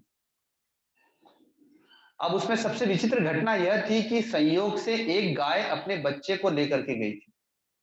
एक तो गाय छोटी सी, उसका बच्चा और छोटा सा, पहाड़ी गाय बिल्कुल खरगोश के समान उसका बच्चा होता है। और ऐसे समय में कोई भी गाय, गाय क्या, आप और हम भी अगर वहां पर हों तो केवल अपने आप को ही बचाएंगे, किसी को बचा भी नहीं पाएंगे, इतना तेज वेग होता है। तो अब आप सोचिए कि वह गाय अपने बच्चे को कैसे लेकर के पार करती है। वो देखने योग्य दृश्य था। गौ माता भी इतना समझदार है, उसका बच्चा भी इतना समझदार बछड़ा, कि गौ माता ने जब उस जल में प्रवेश किया, यद्यपि जल में तो थी ही, लेकिन अब उस धारा में आ गई जिसमें बहुत वेग था, और उसको पार करके फिर हम लोगों के पास वो पहुंच जाएंगी, अर्थात इस पार आ जाएंगी। तो गौ माता ने जैसे ही प्रवेश किया, तो जैसे ये गौ माता प्रवेश कर रही तो उसके बच्चे को अपने से उसने सटा लिया, क्योंकि बच्चा तैरना नहीं जानता है और छोटा है। तो ये धारा बह रही है और गौ माता उसमें प्रवेश कर रही है, और उसका बच्चा बिल्कुल उससे सट करके चल रहा है। उसका हाथ नहीं है कि वो माँ को पकड़े, और ना गौ माता के पास में हाथ है कि अपने बच्चे को वो पकड़े, लेकिन दोनों एक दूसरे से सट गए। अगर थोड़ा भी आगे पीछे होंगे तो बच्चा बह जाएगा, और इतना वेग है उसमें। और ऐसा भी नहीं कि वो धारा छोटी सी है, वो धारा यहाँ से लेकर के सामने जो गुरुकुल बना हुआ है ना, इतनी चौड़ी धारा है, इतनी चौड़ी धारा में उसे ले जा करके अपने बच्चे को पार करना है। लेकिन वो भयभीत नहीं होती, वो धीरे धीरे उस वेग में अपने आप को छोड़ देती है, और बच्चे को लेकर के किनारे किनारे किनारे और उस पार आ जाती है। उसको देख करके हम लोग इतने गदगद हो गए, इतने प्रसन्न हो गए कि गौ माता अपने छोटे से बछड़े की कैसे रक्षा कर रही है। तो जो अपने बछड़े की रक्षा कर सकती है, तो वो बैतरणी नदी से भी ऐसे ही पार कर देती है। वो भव सागर से भी अपने गो भक्तों को ऐसे ही पार लगा देती, चाहे वो भव सागर कितना भी गहरा, कितना भी वेग वाला हो, या वो बैतरणी नदी कितनी भी विकराल रूप वाली हो, वो अपने गो भक्तों को, अपने गो सेवकों को उसी प्रकार से पार लगा देती है। तो इसलिए हमारे जीवन में एक गाय का समावेश तो होना ही चाहिए। आज से कुछ समय पूर्व गुरुदेव ने अपने भक्तों में आह्वान किया था कि वही सनातनी परिवार है जिस परिवार में सुबह उठ करके माता पिता को, दादा दादी को प्रणाम किया जाता हो, जिस परिवार में पत्नी अपने सास ससुर को, पति को प्रणाम करती हो, वही वैदिक और वही सनातनी परिवार है। जिस परिवार में दरवाजे पर ब्राह्मण को, संत को, अतिथि को, गोमाता को, दरवाजे पर आए हुए भिखारी को उचित मान सम्मान मिलता हो, यथा योग्य, वही सनातनी परिवार है। और जिस एक परिवार से कम एक गाय की सेवा होती हो, वही सनातनी परिवार है। तो गुरुदेव ने कहा कि जो सनातनी परिवार होगा उसी परिवार में ही जाया जाएगा और वहीं का अन्न जल ग्रहण किया जाएगा, अन्यथा नहीं किया जाएगा। बहुत से भक्तों ने फिर इन बातों को स्वीकार किया और सनातनी बनने का प्रयत्न किया, वैदिक बनने का प्रयत्न किया। आपको पता है, अगर आपके परिवार में देशी गाय का दूध आता है, इतने मात्र से आप एक गाय की सेवा कर लेते हैं, गाय की रक्षा कर लेते हैं। जब मैं गोरक्षा अभियान में निकला, तो गुरुदेव ने हम लोग को, जो भी ब्रह्मचारीगण निकले थे, तो उस समय 5 प्रदेशों का नाम लिया था: गुजरात, राजस्थान, पंजाब, हरियाणा और महाराष्ट्र। तो पंजाब हरियाणा को एक कर दिया कि गुजरात, राजस्थान, पंजाब, हरियाणा और मालवा प्रदेश और महाराष्ट्र। तो गुरुदेव ने चयन किया कि भाई इन पांचों में से किसी एक राज्य में वो समूह बना करके, 3-3 4-4 ब्रह्मचारियों का समूह बना करके इन 5 राज्यों में जाना है। तो उसमें मैंने गुजरात राज्य का ही चयन किया था। और मेरे साथ में अमृतानंद जी और सत्यानंद जी, ये 2 लोग रहते थे। बीच बीच में और लोग भी आते गए, और लेकिन मुख्य रूप से यही लोग थे। तो मैं गुजरात राज्य में ही मैंने प्रवेश किया और उन लोगों को लेकर के आया। तो उसमें मैंने एक प्रतिज्ञा की थी। ये प्रतिज्ञा हमारे गुरुदेव के जितने भी ब्रह्मचारी गण हैं, संत गण हैं, वो सबकी यही प्रतिज्ञा है कि हम देशी गाय का ही दूध, दही, घी या उससे बना हुआ पदार्थ अर्थात मिठाई आदि लेंगे। अगर किसी के घर में देशी गाय का दूध, दही, घी नहीं आता होगा तो हम लोग रूखा सूखा खाएंगे। इस प्रतिज्ञा को लेकर के हम लोग प्रवेश किए थे। तो चाहे बॉम्बे गए, महाराष्ट्र में, जहां पर गुजरात के ही लोग थे, खारघर में, मुलुंड में गुजराती भक्तों के यहाँ पर ही जाना हुआ, और चाहे सूरत आए, अहमदाबाद आए, सुरेंद्र नगर, मोरबी, राजकोट, जहां कहीं भी गए तो देशी गाय का ही दूध, दही, घी लेते थे, चूंकि वैसी प्रतिज्ञा भी थी और वो सब कुछ उपलब्ध भी हो जाता था शहरों में भी। लेकिन कुछ दिनों के उपरांत फिर हम लोगों ने एक दूसरी प्रतिज्ञा भी ली। 2016 में उज्जैन में महाकुंभ था। तो महाकुंभ होने के उपरांत वहां से हम लोग गाड़ी से ही निकले, तीनों लोग, और गाड़ी में ही हम लोगों ने प्रतिज्ञा ली कि आज से हम उसी के घर का अन्न जल ग्रहण करेंगे जिसके घर में देशी गाय का दूध, दही, घी खाया पिया जाता होगा। पहले प्रतिज्ञा थी कि हम लोग के जहां भी जाएंगे केवल देशी गाय का ही दूध, दही, घी खाएंगे पिएंगे, इसलिए कि जब हम स्वयं ही नहीं खाएंगे तो औरों के पास हम क्या जाकर के कहेंगे, किस चीज का प्रचार करने जा रहे हैं। जब देशी गौ माता का प्रचार प्रसार करना है तो स्वयं हमें गोव्रती होना पड़ेगा। भगवान श्री कृष्ण स्वयं गायें चराते हैं, भगवान श्री कृष्ण स्वयं गायों की सेवा करते हैं, पांव में जूते चप्पल नहीं पहनते हैं, तब जाकर के तो गो भक्त, गो सेवक और गो पालक और गो मालिक कहलाते हैं और औरों को शिक्षा प्रदान करते हैं। और हम स्वयं ही देशी गाय का दूध, दही, घी नहीं खाएंगे पिएंगे तो औरों के पास जाकर के क्या प्रचार करेंगे कि गाय का दूध पीजिए, गाय की सेवा कीजिए। इसलिए ऐसी प्रतिज्ञा थी। लेकिन बाद में हम लोगों ने उस प्रतिज्ञा को और भी कठिन बना दिया कि हम उसी के घर का अन्न जल ग्रहण करेंगे जिस परिवार में देशी गाय का दूध, दही, घी खाया पिया जाता। तो ये अब थोड़ी कठिन प्रतिज्ञा थी। तो जब हम लोग बॉम्बे में गए तो जहां गए वहां पर उन लोगों को जब बताया तो उन लोगों ने फिर अपने घरों में देशी गाय का दूध, दही, घी प्रारंभ किया। जैसे वहां पर खारघर में एक गौशाला है और हर जगह पर गायें तो हैं ही। सूरत में बाबू भाई पटेल के यहाँ पर आए, वो लोग भी पहले नहीं लेते थे, फिर वो लोग भी देशी गाय से जुड़ गए। तो उसका कारण हमने यह देखा कि हम तो अगर श्री कृष्णायन देशी गोरक्षाशाला के लिए गायों की सेवा करते रहेंगे तो भारत देश में ये जितने भी परिवार हैं जहां हम लोग जाते हैं वो स्वयं तो गायों की सेवा करते नहीं, गाय से जुड़ते नहीं, लेकिन दूध, दही, घी तो खाते पीते हैं। तो क्यों ना उन प्रत्येक परिवारों को जोड़ दिया जाए तो एक परिवार से कम एक गाय की सेवा अपने आप हो जाए।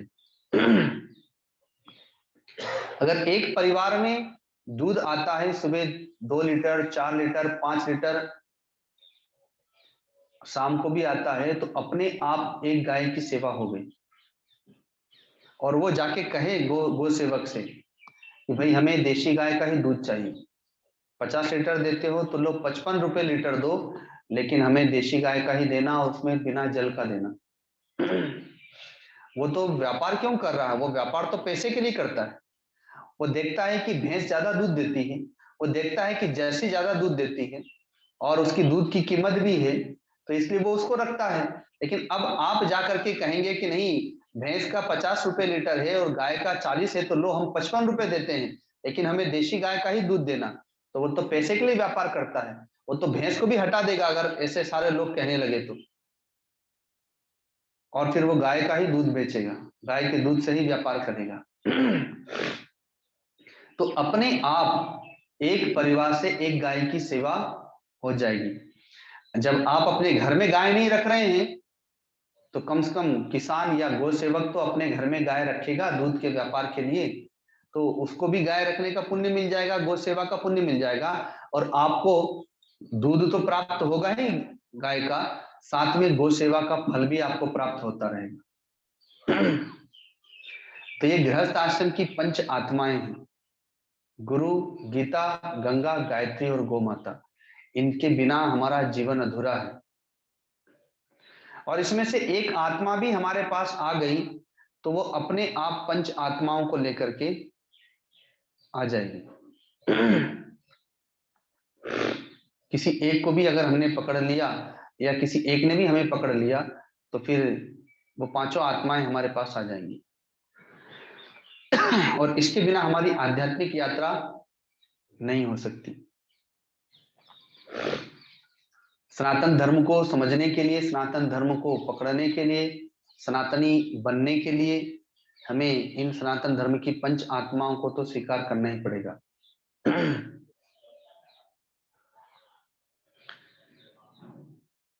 संसार में सबसे पवित्र नाता, सबसे पवित्र रिश्ता कौन सा है? यदि इस पर हम विचार करें तो माँ का स्थान, पिता का स्थान लोग ऊंचा समझते हैं कि माता पिता का सबसे पवित्र, सबसे ऊंचा नाता है। कोई कहता है कि दादा दादी का पवित्र नाता रिश्ता है, कोई कहता है कि पति पत्नी का सबसे उच्च संबंध है, सबसे उच्च रिश्ता है। तो किसी के लिए मित्र ही श्रेष्ठ है, कर्ण और दुर्योधन की मित्रता है, किसी के लिए अन्य रिश्ते की विशेष महत्ता है। लेकिन अगर विचार करके देखा जाए तो भौतिक और आध्यात्मिक दोनों दृष्टि से संसार में सबसे पवित्र रिश्ता गुरु और शिष्य का होता है। सबसे महान रिश्ता गुरु और शिष्य का होता है, क्योंकि संसार के जितने भी सारे नाते रिश्ते हैं वो सब स्वार्थ से जुड़े हुए हैं, लेकिन एक गुरु और शिष्य का जो रिश्ता है वह निस्वार्थ है। मानस में भी आया है कि स्वार्थ लागी करें सब प्रीति, और सुर नर मुनि सबके यह रीति। माता पिता से यदि आपका स्वार्थ सिद्ध नहीं होता तो आप माता पिता से उदासीन हो जाते हैं, या आपसे माता पिता का स्वार्थ सिद्ध नहीं होता तो माता पिता आपसे उदासीन हो जाते हैं। परिवार में देखा जाता है ये वृद्धाश्रम बन रहे हैं, क्यों बन रहे हैं? माता पिता से कोई लेना देना नहीं है, इसलिए माता पिता को निकाल दिया, या चार पुत्र से चारों ने अपना अपना संपत्ति में बंटवारा कर लिया, माता पिता कहाँ रहे तो जाओ वृद्धाश्रम में। या माता पिता बहुओं से या बेटों से परेशान हो गए घर में, तो इसलिए वे स्वयं ही निकल गए। अभी 1-1.5 साल पूर्व आनंद धाम आश्रम के एक भक्त ने मुझसे पूछा कि मुझे उनकी धर्मपत्नी का स्वर्गवास हो गया, तो वे चाहते थे कि अपनी धर्मपत्नी के नाम से, निमित्त से मैं कुछ बनवाना चाहता हूँ। तो मैंने पूछा आप क्या चाहते हैं, पहले आप बताएं। उन्होंने कहा मैं वृद्धाश्रम बनाना चाहता हूँ। तो मैंने कहा कि वृद्धाश्रम, अरे हमारे यहाँ तो केवल 4 आश्रम हैं, ब्रह्मचर्य आश्रम, गृहस्थ आश्रम, वानप्रस्थ आश्रम और संन्यास आश्रम। शास्त्र में तो केवल 4 आश्रम की बात आती है, वृद्धाश्रम तो कहीं भी नहीं है। और वृद्धाश्रम में कौन रहता है? जो कलह से दुखी होकर के, परेशान होकर के, या घर से निकाले गए हैं, ऐसे लोग जाकर रहेंगे। और वहां जाकर के वो करेंगे क्या? एक दूसरे को अपना दुख सुनाएंगे, मेरी बहू ने ऐसा किया, मेरा बेटा ऐसा निकल गया, मैंने उसके लिए सब कुछ किया और मुझे, मेरे लिए स्थान नहीं। तो वहां पर कोई भक्ति का वातावरण नहीं होगा। हमारे यहाँ पर वानप्रस्थ आश्रम है जहां पर ऐसे वृद्ध लोग जाकर के भजन करने के लिए और जाकर के रहते हैं, वो वानप्रस्थ आश्रम। तो मैंने कहा कि इससे तो अच्छा वानप्रस्थ आश्रम बनाइए जहां स्वेच्छा से लोग 1 महीने के लिए जाएं। जैसे गुजरात के लोग सावन के महीने में ऋषिकेश में जाते हैं, हरिद्वार में जाते हैं, पूरा सावन वहां जाकर के जप तप करते हैं, कथा सुनते हैं, सत्संग करते हैं, तो कम से कम उनको पुण्य तो मिलता है। अब जहां रोज जा करके व्यक्ति जाएगा दुख समय बिताने के लिए, दुखी होकर के अशांत रहेगा, एक दूसरे को दुख सुनाएंगे, टीवी देखेंगे समय पार करने के लिए, गपशप करेंगे, तो ना उनको पुण्य मिल रहा है ना बनाने वाले को पुण्य मिल रहा है। अभी मैं पंजाब गया था, तो शाम के समय में टहलने के लिए जाता था लुधियाना। एक पार्क था, बहुत बड़ा पार्क था, तो वहां पर टहलने के लिए शाम को 1 घंटे के लिए गया। तो उस पार्क में बैठने के लिए छोटे छोटे सेट बनाए गए थे और नीचे कुर्सियां लगी हुई थी। तो शाम को वृद्ध लोग वहां आकर के बैठते थे। तो जब मैं गया तो वो माइक, जैसे मैं अभी माइक में हम लोग बोल रहे हैं वैसे वो लोग माइक लेकर के आए और एक व्यक्ति गीत गा रहा है और सब बैठ करके ताली बजा रहे हैं, कोई नाच रहा है, वो सब बूढ़े लोग, वृद्ध माँ और वृद्ध पुरुष, और पुराने जमाने के गीत गा रहे थे, फिल्मी गीत। तो जब मैं उनके पास से गुजरा तो मुझे लज्जा लग रही थी कि देखो ये वृद्ध लोग हैं, इनको भजन गाना चाहिए, तो भजन न गा करके ये फिल्मी गीत गा रहे हैं। तो फिर मैं थोड़ी देर तो वहां टहला, फिर मैं वहां से चला गया, मैं थोड़ा और दूर एकांत में चला गया, क्योंकि मुझे लज्जा लग रही थी उसको सुनने में, पर उन्हें लज्जा नहीं लग रही थी, जबकि उन्होंने मुझे देख लिया था। हम लोग 2 महात्मा थे। मैंने फिर दूसरे दूसरे दिन दूसरे बगीचे में चला गया, मैंने पता किया तो पास में एक छोटा पार्क और था, वहां चला गया। तो वहां पर भी वही हालत, वहां पर भी सेट बने हुए थे, उसमें भी वृद्ध लोग बैठ करके और फिल्मी गीत गा रहे थे, और वो भी माइक पर। यदि माइक ना हो तो चलो हल्ला ना हो, लेकिन हम माइक पर गा रहे हैं। तो फिर मैं वहां पर भी एकांत कोने में टहलता था। अब 1 सप्ताह मुझे वहां रहना था, तो 1 सप्ताह तक मैं वहां टहलता रहा। तो मैं मन में रोज हंसता था कि इन्होंने कभी जीवन में, लगता है कि भगवान का भजन नहीं किया। जिसने जीवन भर नहीं किया तो बुढ़ापे में भजन थोड़े होगा। लोग कहते हैं ना बुढ़ापे में भजन करना चाहिए, जीवन भर भजन नहीं किया तो बुढ़ापे में भजन क्या होगा। जीवन भर यही किया है, इसलिए बुढ़ापे में भी अब यही कर रहे हैं। और पंजाब आधा बसता है कनाडा में, और गुजरात आधा कहाँ बसता है, अमेरिका में। आप आणंद, नडियाद या गांव में जाकर के देखिए तो घर में आपको केवल बूढ़े माता पिता मिलेंगे, बेटे बहू तो चले गए विदेश, वहां से पैसा भेज देते हैं, साल में एक बार आ जाते हैं। अब वृद्ध माता पिता क्या करें। ये गुजरात की कहानी नहीं है। गुजरात में तो जब मैं मोरबी में गया, वहां पर जब यज्ञ हो रहा था, तो यज्ञ के एक महीना पहले हम लोग जब तैयारी के लिए गए, तो वहां पर मंदिरों में या वहां पर भी ऐसे सेट बने हुए हैं जहां पर शाम को वृद्ध लोग बैठ करके भजन करते थे, वो बहुत अच्छा लगता था। तो गुजरात की बात अलग है, तो मैं पंजाब की बात बता रहा हूँ। तो जिसने जीवन भर भजन नहीं किया तो कोई सोचे कि वृद्धावस्था में भजन करे। अब ऐसे व्यक्ति को अगर उसके बेटे बहू घर से निकाल देंगे तो वो वृद्धाश्रम में जाके क्या करेगा वो। इसलिए कोई भी संत वृद्धाश्रम का विरोध करते हैं। तो इसलिए मैंने उस भक्त से कहा आप वृद्धाश्रम मत बनाइए, आपको बनाना ही है तो वानप्रस्थ आश्रम बनाइए, या आपका जो गुरु आश्रम है आनंद धाम, आप वहीं पर कुछ और बना दीजिए, या तो संत निवास बना दीजिए, संतों की कुटिया बना दीजिए, या यज्ञशाला बना दीजिए।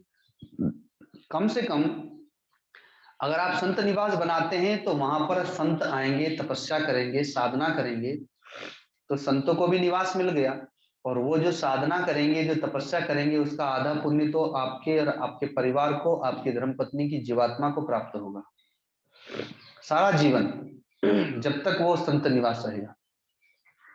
या तो यज्ञशाला बना दीजिए, तो वहां पर जब भी यज्ञ होगा, हवन होगा, उसका जो पुण्य होगा तो देवताओं को वो भविष्य प्राप्त होगा, देवता संतुष्ट होंगे, यजमान को, करने वाले यजमान को, ब्राह्मण को भी फल प्राप्त होगा, और वो पुण्य आपके परिवार को और आपके धर्मपत्नी की जीवात्मा को प्राप्त होगा। तब उन्हें बात समझ में आ गई कि हाँ, और तब फिर उन्होंने वहां पर एक यज्ञशाला का निर्माण कराया। तो आनंद धाम में आप जाएंगे तो आप देखेंगे कि वो जो यज्ञशाला बनी है वो एक भक्त के द्वारा ही समर्पित की गई। तो संसार में जितने भी नाते रिश्ते हैं, स्वार्थ लागी करे सब प्रीति, सब स्वार्थ से जुड़े हुए हैं, लेकिन परमार्थ की चिंता किसी को नहीं है। आप स्वयं देखिए, क्या आपको अपने पति के उद्धार की चिंता है, या पति को अपने पत्नी के उद्धार की चिंता है क्या? या कोई भी माता पिता अपने पुत्र के उद्धार की चिंता करते हैं, या कोई भी पुत्र अपने माता पिता के उद्धार की चिंता करता है? चिंता केवल रोटी, वस्त्र और मकान की। माता पिता बच्चों को पाल पोस के बड़ा कर रहे हैं, स्कूल भेज रहे हैं, क्यों भेज रहे हैं? मानस में आया है कि माता पिता बालकनी बुलावई उदर भरे के सीख सिखावई, पेट भरने की शिक्षा दे रहे हैं। डॉक्टर बन जाओ, इंजीनियर बन जाओ, कोई अच्छा सर्विसमैन बन जाओ, तो कम से कम अपना जीवन तो ठीक से बिता लोगे, पेट भर लोगे।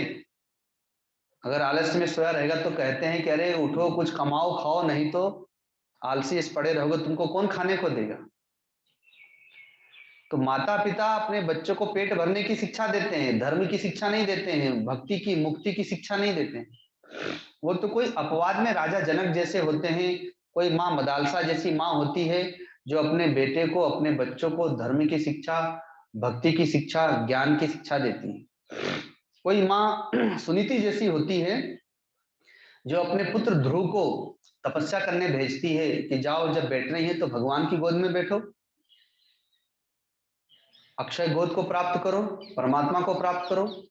कोई माँ कयाधु जैसी होती है जो भक्त प्रहलाद को धर्म की शिक्षा देती है। बाकी तो सब स्वार्थ की शिक्षा देती है माता पिता। तो सारे नाते रिश्ते जो हैं वो स्वार्थ से जुड़े हुए हैं, और जब स्वार्थ पूरा नहीं होता तो फिर दूरियां बनना प्रारंभ हो जाती है। ये जो तलाक है, ये तलाक शब्द तो हमारे किसी भी शास्त्र में नहीं आया, हमारे शब्दकोश में भी तलाक शब्द नहीं है। लेकिन ये प्रवेश कर गया भारत देश में, शहरों में, और अब तो गांव में भी प्रवेश कर गया।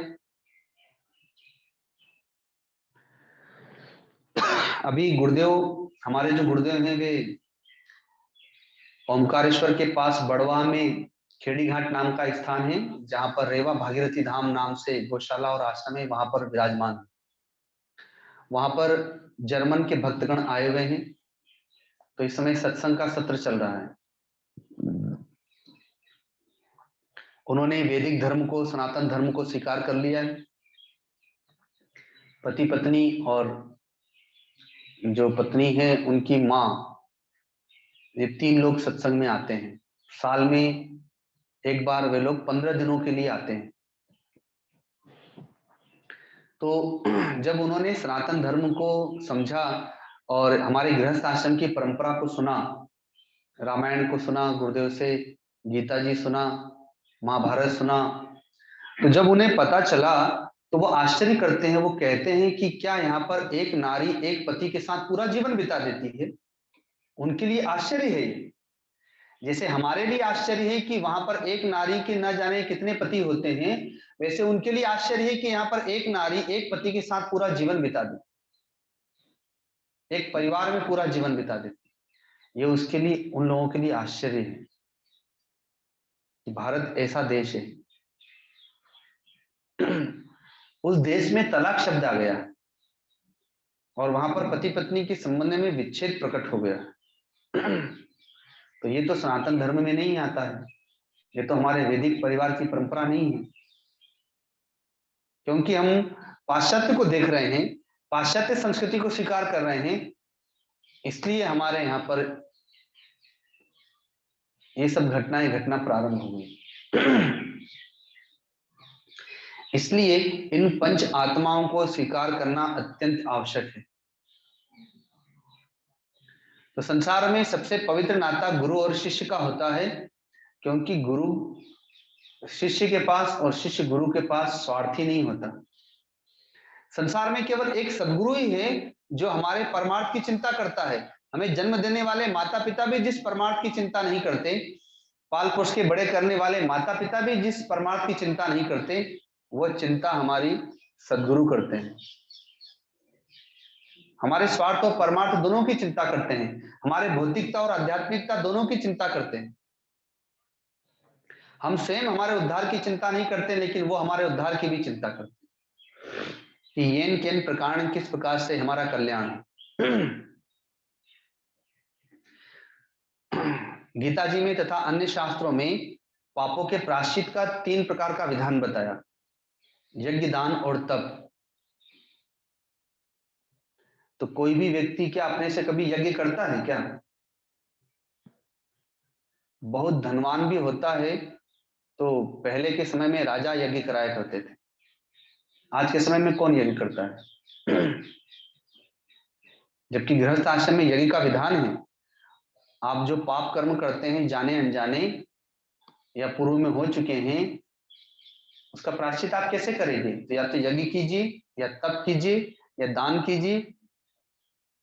तो जब यज्ञ आदि प्रारंभ किया गुरुदेव ने तो मन में विचार आया कि देखो, गुरुदेव ने अपने भक्तों के लिए क्या क्या नहीं किया और कराया। आज कोई भी भक्त अपने से तो कभी यज्ञ नहीं करता। अगर गुरुदेव ने यज्ञ प्रारंभ नहीं किया होता तो कोई भी भक्त याज्ञिक नहीं होता। आज कितने वर्षों से यज्ञ की परंपरा चल रही है।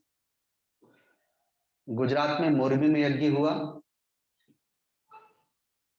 कितना विशाल यज्ञ था वह। उसके पूर्व ऋषिकेश में प्रारंभ हुआ, ग्वालियर में यज्ञ हुआ, गुजरात में हुआ, उसके बाद बद्रीनाथ में हुआ, दिल्ली में यज्ञ हुआ। बड़े विशाल यज्ञ हुए, 151 कुंड, कहीं पर 121 कुंड, आदि आदि। तो गुरुदेव के सारे भक्तों ने उस यज्ञ में भाग लिया। उससे पुण्य की भी प्राप्ति हुई और पापों का प्रायश्चित भी हुआ।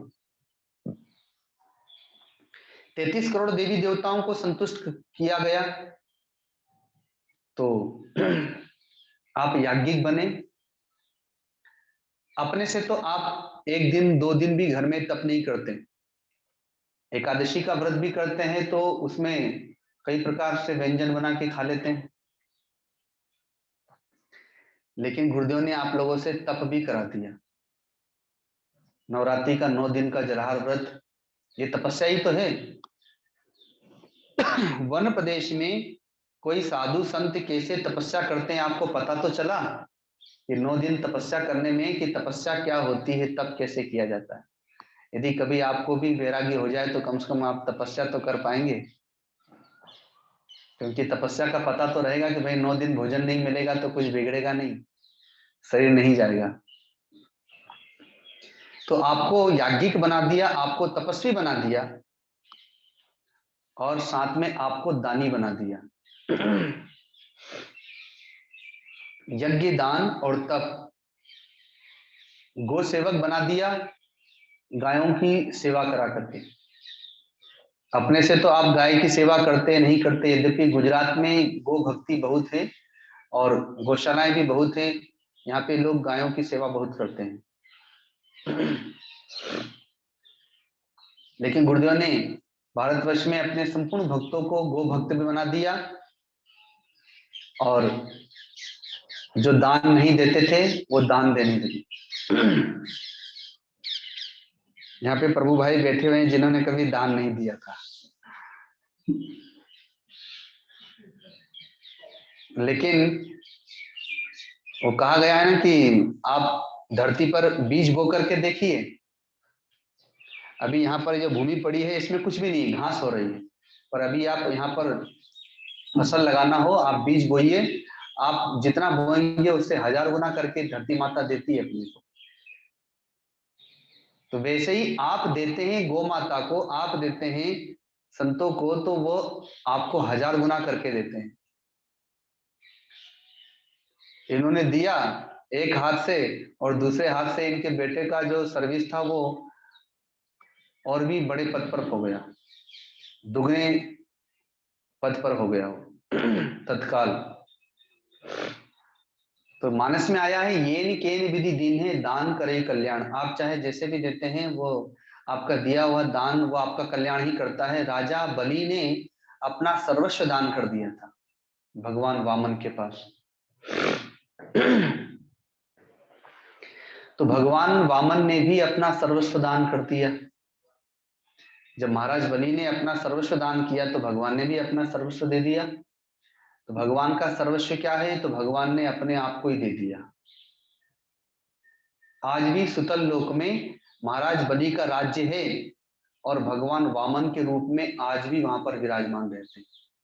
वैकुंठ लोक में या क्षीर सागर में तो भगवान रहते ही हैं, लेकिन वामन रूप से आज भी भगवान सुतल लोक में रहते हैं, क्योंकि उन्होंने अपने आप को सर्वस्व दान किया है।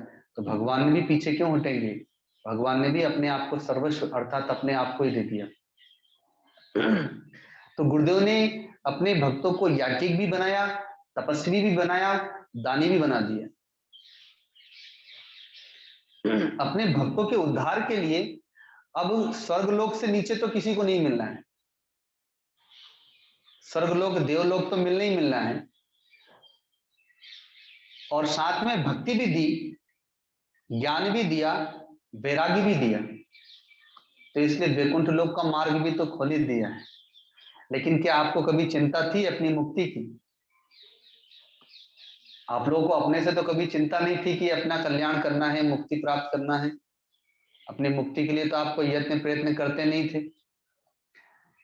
तो यही एक गुरु शिष्य का संबंध ऐसा है कि जहां पर माता पिता चिंता करें, बाल बच्चे चिंता करें ना करें, वो चिंता करते हैं केवल रोटी वस्त्र मकान की, लेकिन गुरु आपकी भौतिकता के साथ साथ आपकी आध्यात्मिकता की भी चिंता करता है, आपकी मुक्ति की चिंता करता है।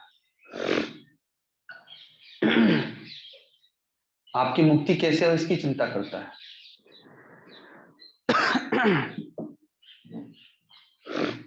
जब मैं यहां पर आया था तो जैसे भगवान श्री कृष्ण के पास में धर्म रक्षा के लिए पांचों पांडव थे, तो वैसे ही मुझे भी यहाँ पे पांचों पांडव मिल गए थे। जेठा भाई, प्रभु भाई, राजू भाई, दामजी भाई और रघु भाई, ये सर्वप्रथम 5 लोग मुझे प्राप्त हुए थे। और इन लोगों ने सुरेंद्र नगर में, मोरबी में, हलवद में, धांगध्रा में, अहमदाबाद में गोरक्षा अभियान में काफी सहयोग किया, बहुत सेवा की। सुरेंद्र नगर में और धांगध्रा के पास कोंड गांव में, वहां पर तो हम लोग महीनों रहे, वर्ष भी रहे, लेकिन कभी ऐसा नहीं लगा इन लोगों के भाव से कि ये लोग सेवा से उब गए हों। तो सेवा का फल यह प्राप्त हुआ कि आज भक्ति में वृद्धि है और परिवार में भी सुख शांति है, समृद्धि है। सबने यज्ञ भी कर लिया, तप भी कर लिया, दान भी कर लिया। तो ये गुरु और शिष्य का संबंध है कि गुरु येन केन प्रकारण आपकी मुक्ति का, आपके उद्धार का प्रयत्न करता है। एक संत अपने भक्तों के साथ में गंगा जी में स्नान करने के लिए गए, तो वे अपने ब्रह्मचारियों के साथ स्नान कर रहे थे। थोड़ी दूर पर भक्तगण स्नान कर रहे थे, तो देखा एक बिच्छू बह करके जा रहा था नदी में। वो निकलने का प्रयत्न कर रहा था, लेकिन नदी में वेग था, इसलिए निकल नहीं पा रहा था। तो संत ने देख लिया, तो वे आगे बढ़े और अपने हाथों से उस बिच्छू को उठा करके बाहर निकालने का प्रयत्न किए। लेकिन जैसे ही उसे हाथ में लिया तो बिच्छू ने डंक मार दिया। बिच्छू को ये लगा कि मुझे पकड़ रहे हैं, मारेंगे, तो इसलिए उसने डंक मारा, तो वो हाथ से छूट गया। फिर बहने लगा, संत फिर गए, फिर उसे उठाया और फिर उसे उठा करके निकालने का प्रयत्न करने लगे, लेकिन फिर उसने डंक मारा। 2-4 बार ऐसा हुआ, तो दूर से भक्त लोग देख ही रहे थे, साथ में ब्रह्मचारी भी थे। वो कहते हैं कि गुरुजी, जब ये बह ही रहा है और आपको जब काट ही रहा है, तो आप इसे क्यों निकालने का प्रयत्न कर रहे हैं, जब ये डंक मार दे रहा है तो। तो संत मुस्कुराते हुए कहते हैं कि डंक मारना बिच्छू का स्वभाव है, तो जब वो अपने स्वभाव को नहीं बदल रहा है, तो मैं अपने स्वभाव को कैसे बदल दूं? भाई, साधु का स्वभाव है डूबते हुए को तारना। जो डूब रहा है उसका किसी प्रकार से उद्धार कर देना, उसे तारना। तो जब वो अपना स्वभाव नहीं बदल रहा है, तो मैं अपना स्वभाव कैसे बदल दूं? तो ये संसार एक नदी के समान ही है, जिसमें हम सब बहे चले जा रहे हैं। निकलना चाहते हैं, पर निकलने का मार्ग हमें नहीं पता है, और इसमें हम बहे चले जा रहे हैं, बड़ा वेग है इसमें। लेकिन संत को, सदगुरु को दया आ जाती है, वो देख करके हमें निकालने का प्रयत्न करते हैं, लेकिन हम निकलना तो चाहते नहीं हैं, इसी संसार में पड़े रहना चाहते हैं, तो बीच बीच में डंक मार देते हैं, लेकिन फिर भी वो निकालने का प्रयत्न करते ही रहते हैं। ये गुरु शिष्य का संबंध है। शिमला में राठौड़ जी हैं, गुरुदेव के भक्त हैं, भरत सिंह राठौड़। तो उन्होंने शादी नहीं की थी, काफी उम्र हो चुकी थी उनकी, और उनकी माँ बड़ी चिंतित रहती थी, मैं वृद्ध हो गई, मेरे बेटा कब शादी करेगा, कब बहू लाएगा, कब उसका मुंह देखूंगी, कब घर में पोता पोती होगा। वो कहती थी, लेकिन वो सुनते नहीं थे। तो नवरात्रि के दिनों में गुरुदेव के पास में भक्तों ने निवेदन किया। उसी समय एक भक्त बालिका वहां पर आई हुई थी। तो हिमाचल प्रदेश के भक्तों ने गुरुदेव से निवेदन किया कि दोनों भक्त आपके ही, अगर आप कहें तो इनका विवाह करा दिया जाए। तो गुरुदेव ने कहा कि भाई महाराज कैसे कहेगा, ये तो आप ही लोग बात आगे रखिए, अगर आप लोग को उचित लग रहा है तो करा दिया जाएगा। तो उन्होंने कहा कि गुरुदेव बस एक बार आप कह दें तो फिर पीछे से हम लोग भी कहना प्रारंभ कर देंगे। तो गुरुदेव ने फिर पास में लाया गया उन लोगों को। तो गुरुदेव ने अपना विचार रखा कि भाई ये लोग ऐसा चाहते हैं, ऐसा कह रहे हैं, तो क्या आप लोग इस प्रस्ताव को स्वीकार करेंगे? तो दोनों ने कहा कि हमारे लिए तो आपका विचार भी आपकी आज्ञा के समान ही है, और हम इस आज्ञा को स्वीकार कर लेंगे, हम तो अपना सौभाग्य समझेंगे। तो गुरुदेव ने फिर आश्रम में ही दोनों का विवाह कर दिया। अब वो अपने घर अपनी धर्मपत्नी को लेकर के गए, तो उनकी माँ बड़ी प्रसन्न हुई, उनके नेत्रों से प्रेम के आंसू छलक पड़े कि मेरी मनोकामना पूरी हो गई।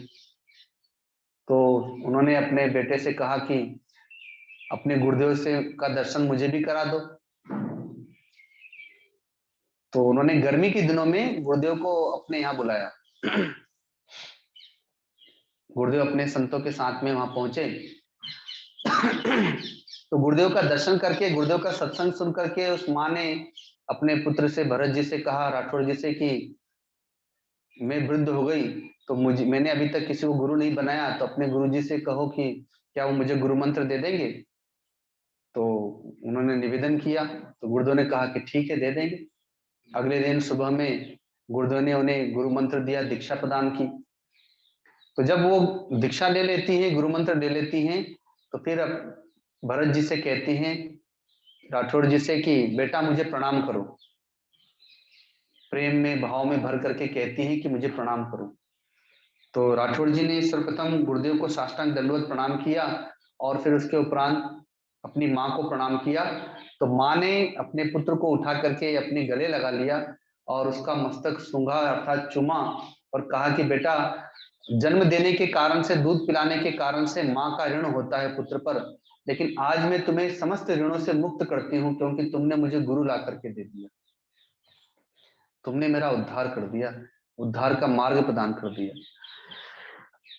तो माँ जानती है कि माँ और पुत्र के संबंध से भी गुरु और शिष्य का संबंध ऊंचा होता है, क्योंकि जितने भी संबंध हैं, जितने भी नाते रिश्ते हैं, वो केवल इस लोक के लिए है। इसके पूर्व जहां हमारा जन्म हुआ था, या आगे जहां हमारा जन्म होगा, हमारे माता पिता भाई बांधव सब बदल जाएंगे, लेकिन एक बार जिसको हमने गुरु बना लिया, जब तक हमारा उद्धार नहीं हो जाता है, प्रत्येक जन्मों में वो हमारा साथ देते हैं। ना भगवान बदलते हैं, ना गुरु बदलते हैं। वे जन्म जन्म तक हमारा पीछा करते हैं, हमारा उद्धार करके ही रहते हैं। एक जन्म में नहीं हुआ तो अगले जन्म में उद्धार करते हैं।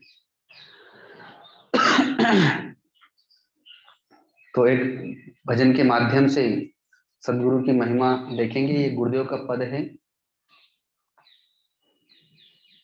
कि संसार में हमारा रखवाला और कोई नहीं है, केवल सदगुरु ही हमारे रखवाले हैं। कौन मेरो रखवारो, गुरु बिनु कौन मेरो रखवारो, गुरु बिनु जगत भले मेरो सारो, जगत भले मेरो सारो, कौन मेरो रखवारो, गुरु बिनु कौन मेरो रखवारो, गुरु बिनु।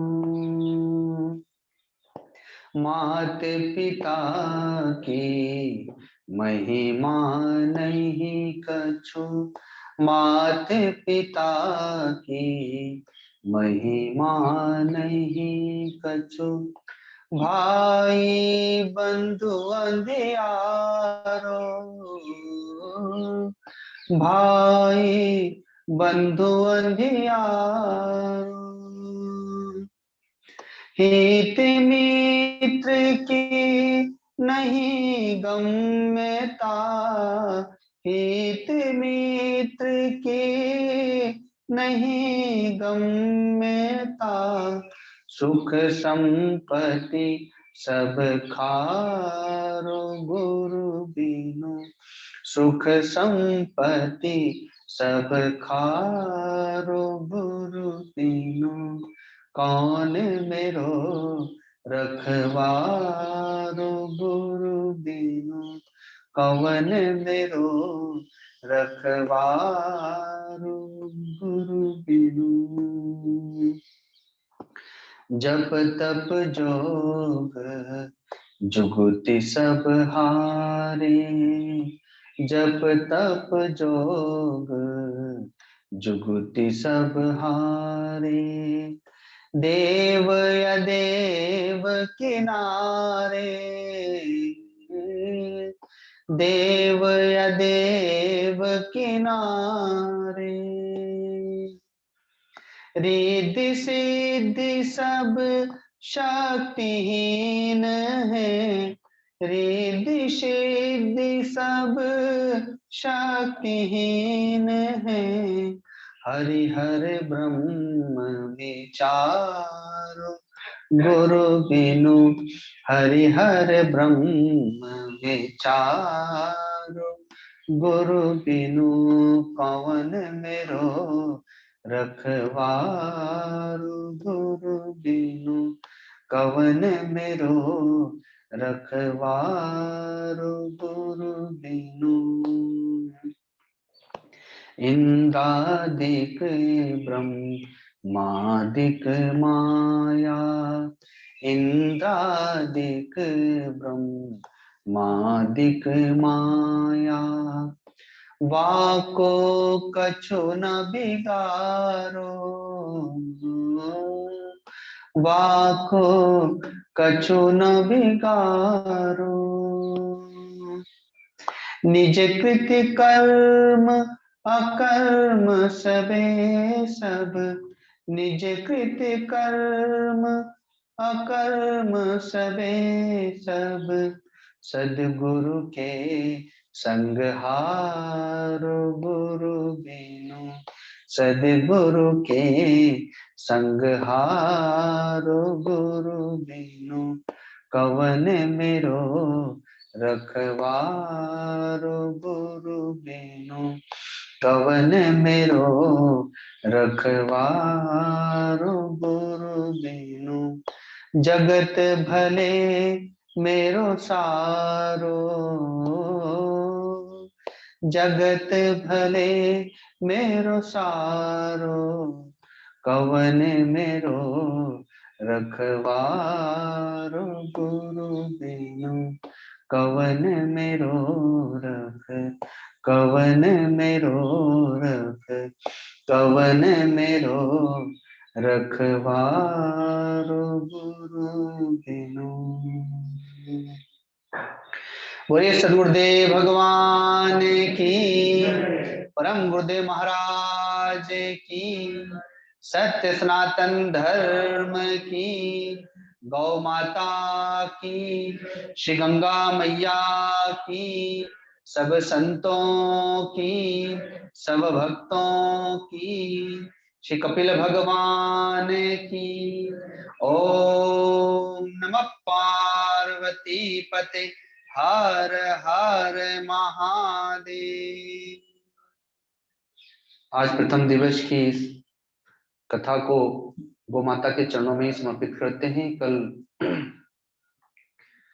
की कथा पुनः 3 बजे से प्रारंभ होगी। प्रथम सत्र में कल सुबह पुनः 7 बजे से योग शिविर का आयोजन होगा। जो भी भक्तगण सुबह सम्मिलित होना चाहेंगे वे समय से यहाँ पर आ जाएंगे और शाम को इसी भांति पुनः द्वितीय दिवस में 3 से 5 कथा होगी, जिसका विषय गुरु, गीता, गंगा, गायत्री और गौ माता होगा, अर्थात सनातन धर्म की इन 5 आत्माओं पर ही प्रकाश डाला जाएगा। तो यहीं पर वाणी को विराम। ओम नमः पार्वती पते हर हर महादेव। प्रणाम हो गए, आप सभी प्रणाम कर सकते हैं और कल हम जुड़ेंगे सुबह 7 बजे योग। प्रणाम गुरुदेव। प्रणाम जी, चरण स्पर्श स्वामी जी। प्रणाम गुरुदेव। प्रणाम गुरुदेव। प्रणाम गुरुदेव। प्रणाम गुरुदेव। सभी अपने स्थान पर बैठे रहें।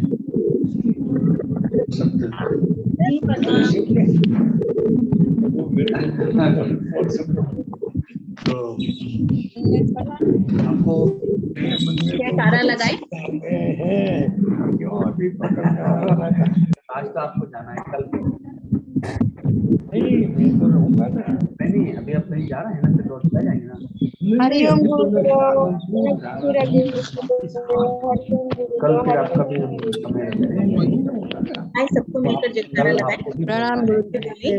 गुरुदेव भगवान की जय, गौ माता की जय, मैया की जय, माता की जय। आज के आनंद आगे बोला जाएगा और कल सुबह आगे अपना हाँ वो जो